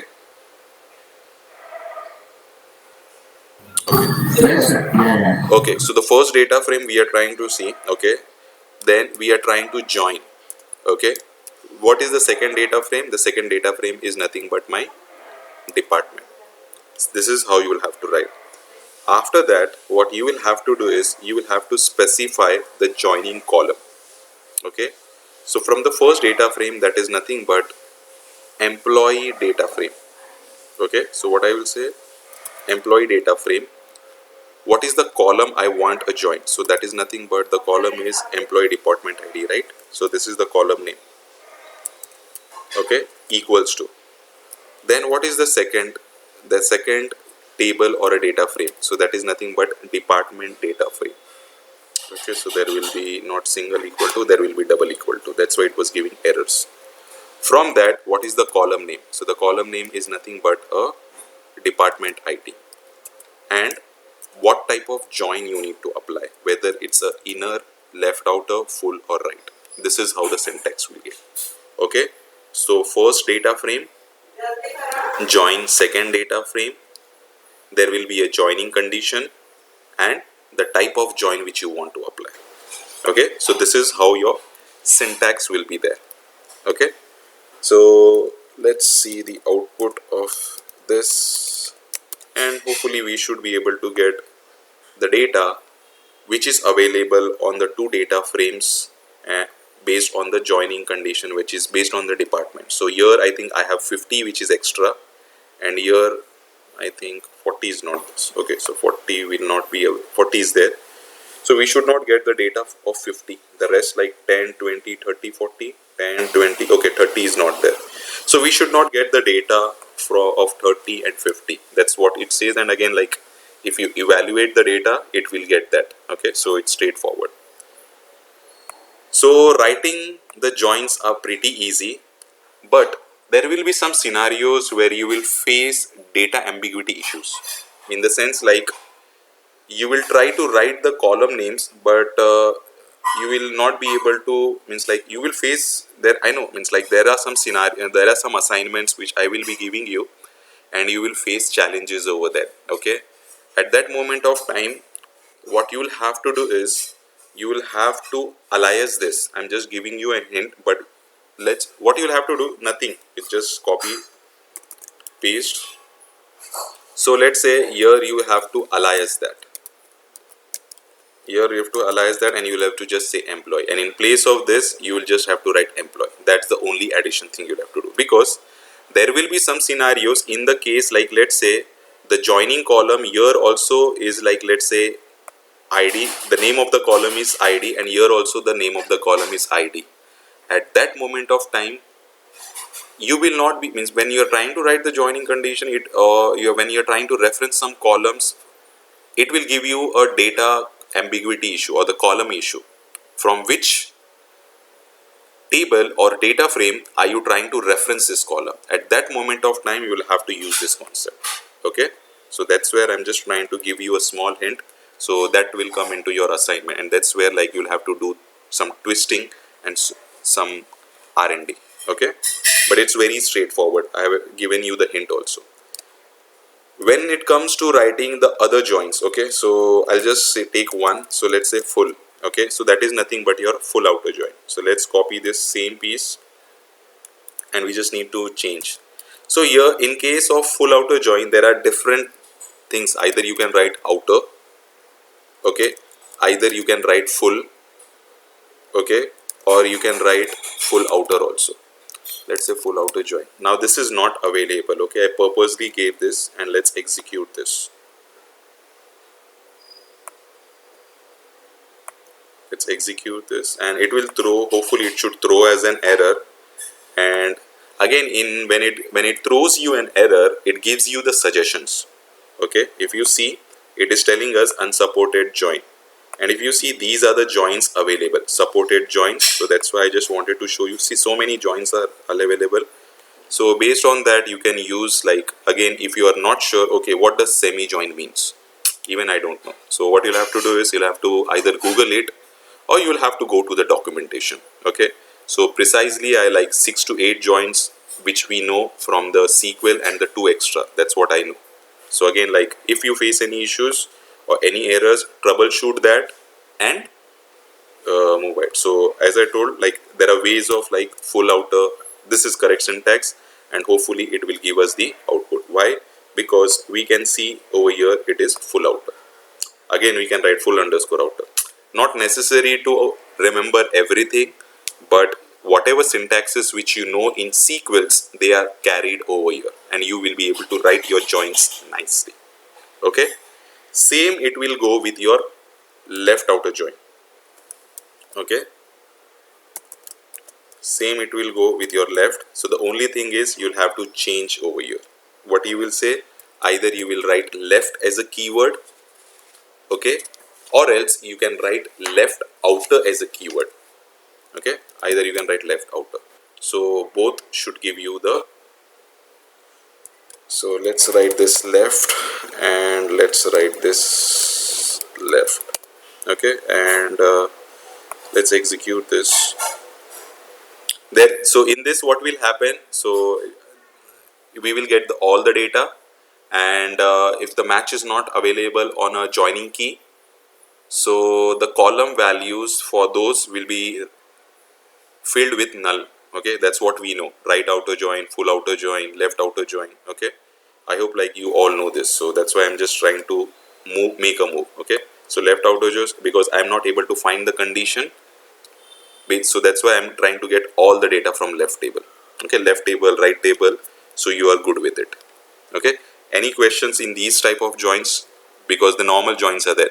And what is cross join? So you know what is a natural product join or Cartesian join or cross join. So there are different naming conventions, but the behavior is same.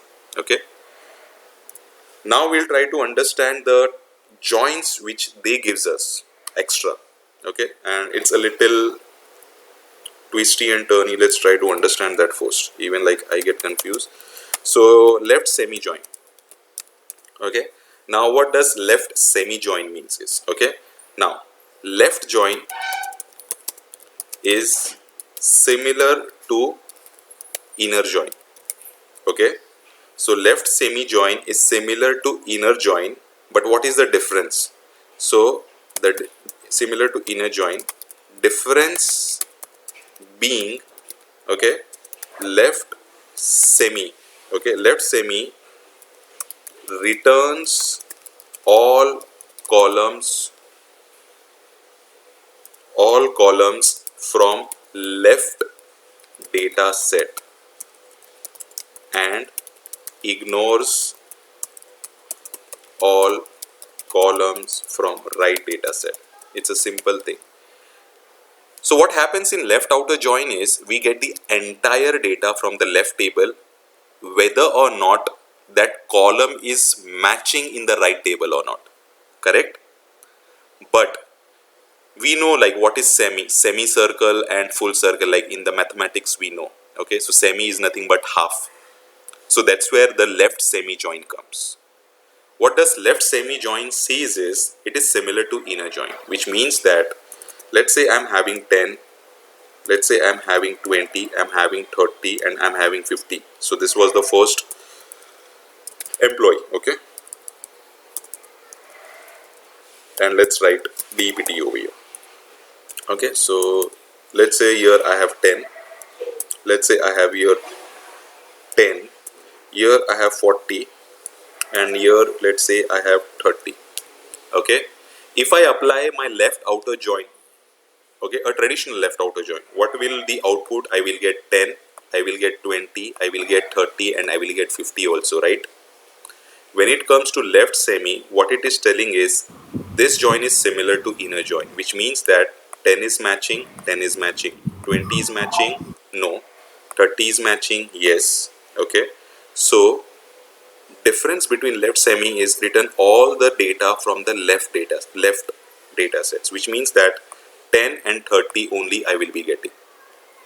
Okay, that's what I am able to recall. Let's test it, because I have means in projects we never use this, but in interviews they might ask you. So let's test this, because even I get confused many a times while explaining in my previous batches also.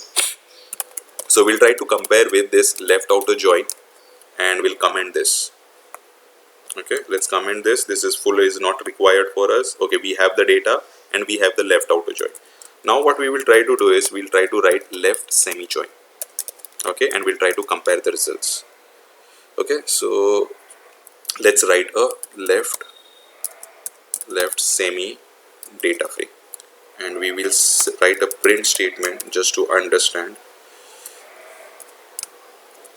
1 2 3 4 5, and we will say this is left outer result, and let's copy this and let's paste this. So this is left semi result. Okay, so what we can do is quickly we can copy this syntax and paste this over here. Okay, so first data frame join second data frame. Okay, so that's what we will write first. Then we have the joining columns from the two data frames. Okay, and we just need to change the keyword, that is left semi. Okay, and we'll just print the result of this, and let's see the difference.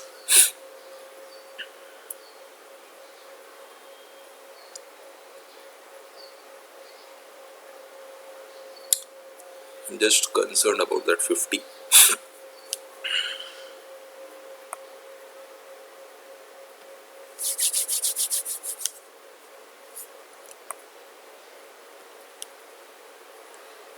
Okay, so let's try to evaluate the data and the result. So let's go to the data. Okay, so this is the left table, right? So we should get all the records 1, 2, 3, 4, 5, 6. Okay, so here like we are getting, so we are getting 1, 2, 3. So all the data is there. So there is no thing. And if you see, this department 50 was not available, hence the columns were referenced as null, right? When it comes to left semi, we got this 1, 2, 3, 4, 5, but 6 was not available.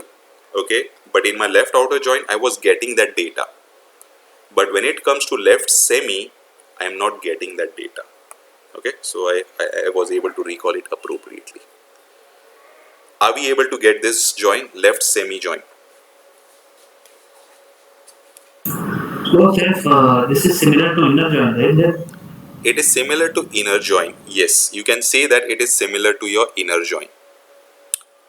and then what is the What difference? is the difference? So it can happen, yeah. So I do not find any.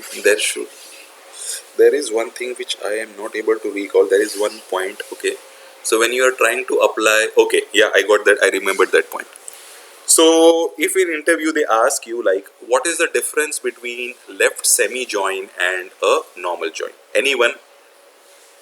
There's just one small. You can see in the output only. We'll exclude the row, I mean the Perfect. column. The right Perfect. table column Yes. is Yes. So what is the difference between a normal? Sorry, what is the difference between inner join and left semi join is? No doubt it is behaving the same, which means that on the base of inner join condition, I'm getting the data from the two tables. But in inner join, I'm getting the data from of my left and right table also, right? When it comes to left, I'm just getting the data from my left table only. That is the difference. People coming from ETL background, okay, so we know like there is one lookup, means what we do is we try to write a lookup override query and we try to join something and we get the fetch up the same results. So it is similar to that, how I can relate. But to answer your question, we are not getting the data from the right table, even if the data is, even if the condition is matching. Got it? But Chef, we can achieve the same thing using Agreed. this. Agreed. Agreed. But so then the performance step comes into picture. What happens over there is I can achieve the same thing. So what I can do is I can apply, and again like that lady, I think Umang. So again, if you recall that the question, I'm just trying to relate, but that is not the answer. She asked like how that Spark is lazily evaluated. Again, that her answer and your answer will get collaborated. Okay, so coming to your answer, I can achieve here also, but what I will be doing first, I will be applying an inner join, right? And after that I will be writing one more dot select clause, and I would be writing this select columns. Don't you think there is an extra burden to select this column on my code, which I can achieve with directly with this left semi join, right? Okay, okay. That's where it will help you. Okay, any questions on the left semi join? No, looks good. Okay, if it looks good, then let's see the other one. Okay, so that is nothing but your left anti. Okay, so left anti join. Just remember this with the perspective of interviews. Okay, otherwise I don't see any means like again like it depends from the project to project, but at least in my career of like 3.5 years of Spark experience, I have never used this type of join. Okay, cool. Now what does left anti join means is, okay, so left anti-join, okay, does the exact does the exact opposite to left semi. Okay, now what it will do?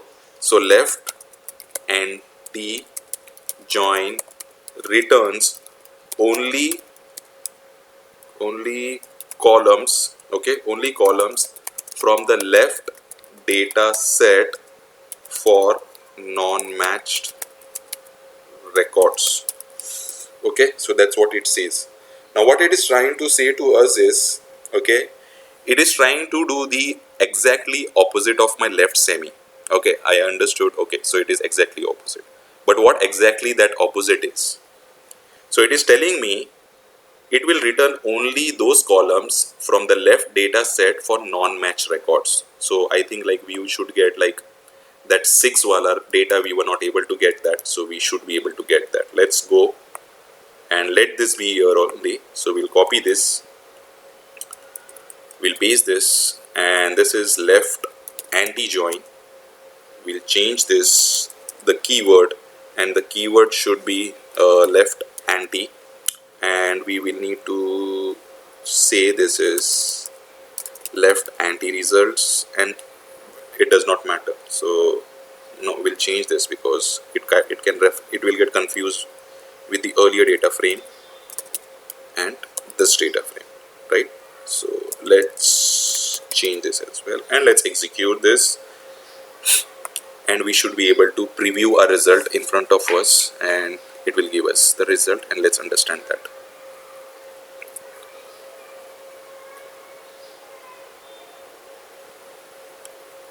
See, ideally, like these are just to get you familiar, because it should not happen that when I'm trying to give you assignments, you are getting bothered that this has not been taught and I'm not able to get that. So I'm just trying to save your time. But again, like as a devil, as I earlier also told, as a trainer, it will be becoming difficult for me. But again, I will not be missing the concepts. That's what I told. Okay, so but there are so many things, so I will be just making a move which I assume that we all know this either from a previous experience. So that's where like yesterday's functions and today's, I didn't went a lot of explanation.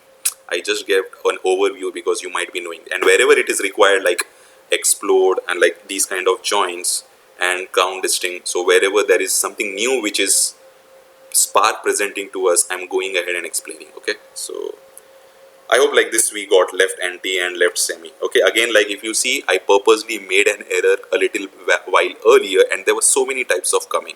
What is semi join? Even I don't know this. If you want to explore, and maybe like if you want to share that knowledge with the group, you are always welcome. Any questions till joins over here?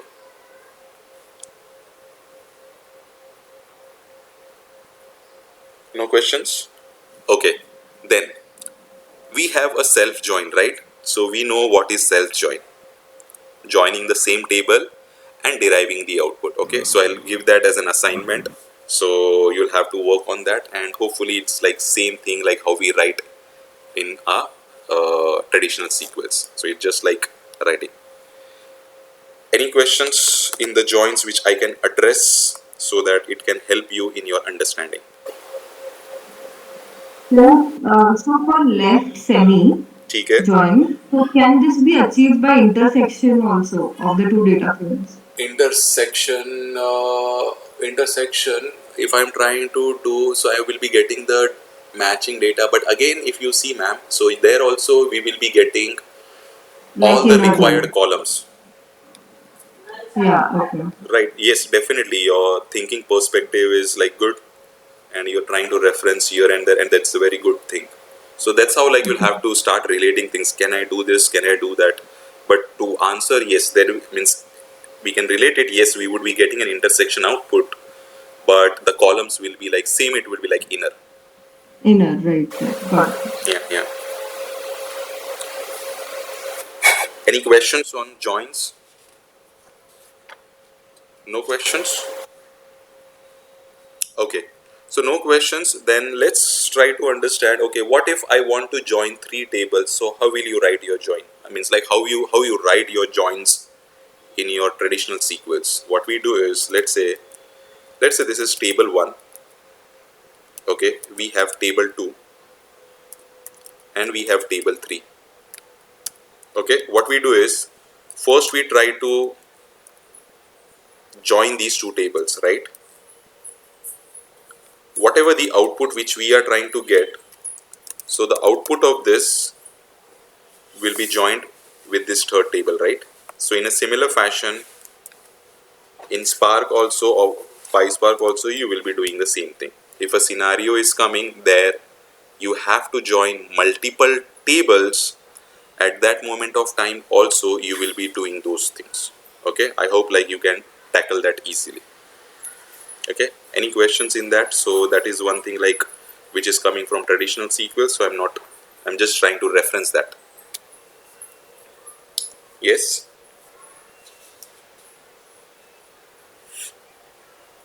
or no? Hello,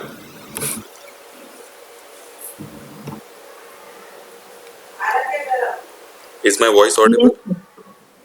yes, yes. Okay, okay, cool, thanks. Yes, Okay, yes, sir. so these are the joints which we need to concept. Now let's say some scenarios. Now whatever we were trying to write the code, okay, so this is called DSL, okay, which is nothing but domain specific language. Okay, we can write the SQL queries also. Okay, let's say you are very good in writing SQL queries and there is no performance comparison between the DSL, that DSL will work faster, or the SQLs. Both work in the same capabilities because ideally they are nothing but a data frame. They are using the internal optimization process of Catalyst and Tungsten Optimizer, which I'll explain later. Okay, so what we can do is let's comment this code for the time being. Okay, let's go a little. So we have the data for employee data frame and department data frame. Now let's say what we are trying to do is, now I will just show you how to create the temporary tables, okay, and then you know how to write your SQL queries. Okay, now I have a data frame. So simply what you will do is, so I have an employee data frame. Okay, here you will just write create or replace. Again, there if you see create or replace temporary view, create or replace temporary global view. So there will be an interview question: what is the difference between create or replace, or let's say create temp view or create? So the same will follow for create or replace. It's just like replacing. Okay, so what is the difference between create or replace temp view or create or replace global view? The name itself suggests temporary is like just only for one session, and when you are talking about global, so it's like referencing to all the sessions which are available. Okay, but again, like I have documented that in the interview question answers. Maybe like once we finish our 4 months training program, I will hand over you all those things. Okay, now what I'm trying to do is I'm trying to create a temp view on this data frame, and you need to name this. You can name anything, it's your choice. I'm naming that as an employee. Okay, once you name that, okay, simply you can start writing your SQL queries. Okay, so SQL data frame equals to, how you can write, so whatever like you have, just you need to say spark.sql. Okay, and simply what you will say, select all the records from my table which you have created, and just say SQL data frame dot show, and let's execute this. So what now we are trying to do is, we are trying to read some files, create a data frame out of it. Okay, and we are trying to write SQL queries on top of 2D data frames. Okay, ideally it's the same format which we get in data frames also, but if you are, let's say, very accustomed to it, means like you're not good, means like by practice you're not getting the syntaxes of DSL, you can convert those data frames to SQLs and achieve the same thing. But what I would say, there are some projects, in my project we always follow the DSL base. So that's a best practice which has been given to us, and if we need to go, sometimes we go in SQL. But in the same account, in the different module, couple of my colleagues are writing all the codes in entirely in SQL. So it depends from project to project. There is no harm or no performance degradation where you write in data frames or SQL. I have not seen, at least. Okay, if you are comfortable writing in data DSL way, go with DSL way. If you're writing comfortable in SQL way, write it in SQL way. I would advise, or I would suggest, go ahead with DSL, because that's where like we are here to learn. Okay, because SQLs we already know.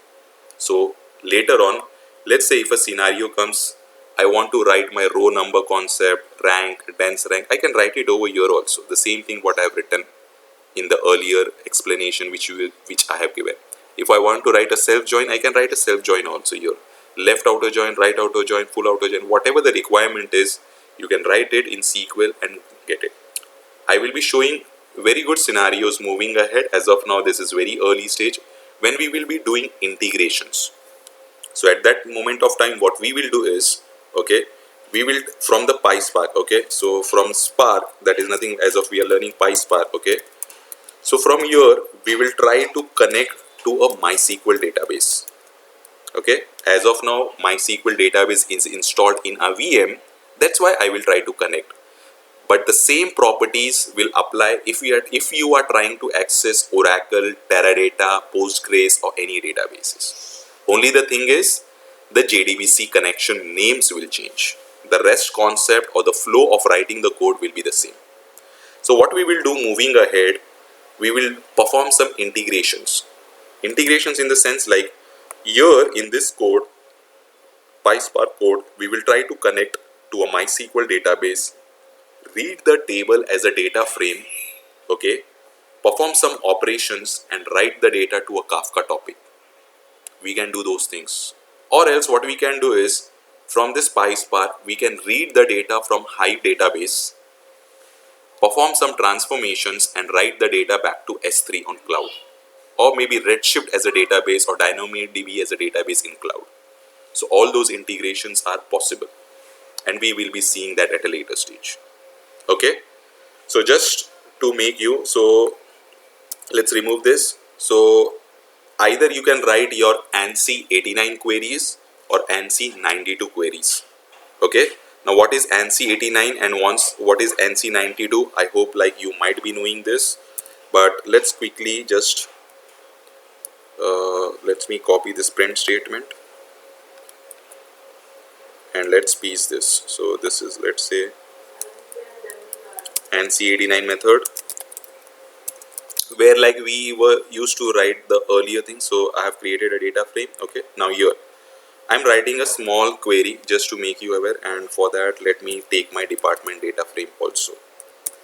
Okay, so create a replace frame view, and let's take my, I have both the temp views ready with me. Now what I'm trying to write, I'm trying to write a small query. What is that query? Select star from employee and a table alias it, department D. Again I'm trying to do a table alias, and I'm trying to write a where clause.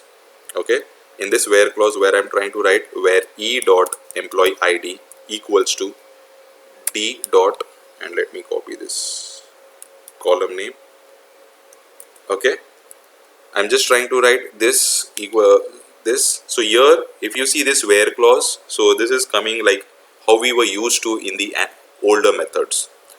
The same query can be written in the newer methods, which is called 92 methods. So ANSI 92 methods, where we explicitly define the keywords. It's the same thing. So SQL, let's say 89, and let's say SQL 89, and here let's come SQL 92, and similarly here comes. So what we are trying to do, it's nothing the difference, it's just a small difference that we are trying to say, that is, this is nothing but my inner join. I'm trying to apply an inner join on these two tables, okay, and when I'm trying to apply a join on these two tables, the joining condition would be on this column. That's the only difference how we specify. So nowadays if you see in your projects, you are explicitly trying to write. Again, it's not that this has been completely eradicated, because the past projects are running. You might find that kind of scenarios also, and this kind of scenarios also. Okay, and there is again a best practice. Again, like we have asked us in our project to use the ANSI 92 methods. So moving ahead, again it depends from your project to project best practices, what they are asking us and how, because when it goes to so there is some issue, let's understand, because when it goes to peer review, at that moment of time it gives you, they will tell you, okay, why did you follow the best practice, because there is a checklist which they try to do, and again, like, it will be not a good thing. So what it is telling, cannot resolve this column, and there is some data ambiguity column name. So the column name is nothing but employee dpt id, right? So what is the issue? So on E and department D, so E dot employee ID, okay. So we have, this is the column name, right? So we just need to take this, and what is the, So joining condition is incorrect. yeah, I'm just trying to change that. So this is the joining condition. So here also, if you see E dot, let me take this column names, the column names which I was referencing, those who are like inappropriate. Control C and Control V. Let's re-execute this piece. Okay, so don't get panic whenever you are trying to get issues. Okay, always read the logs. Most of the time you will be able to find your issues or the code issue, because you are writing your own code. Okay, so right as of now, again, I have not implemented exceptional handling because it's too early to show everything in one go. Now you have become familiar with all the concepts. Maybe from next Saturday onwards, again, like, I will tell you what you have to do from next Saturday onwards. As of now, it's this is okay. So either like you can create some tables and write SQL queries, that is sparks.sql, or you can follow the DSL methods. Okay. So these are the concepts which I needed to cover from my end. Okay. So I think like we'll end today over here. Any questions? I'll try to take. I'll stop the recording and I'll take the questions.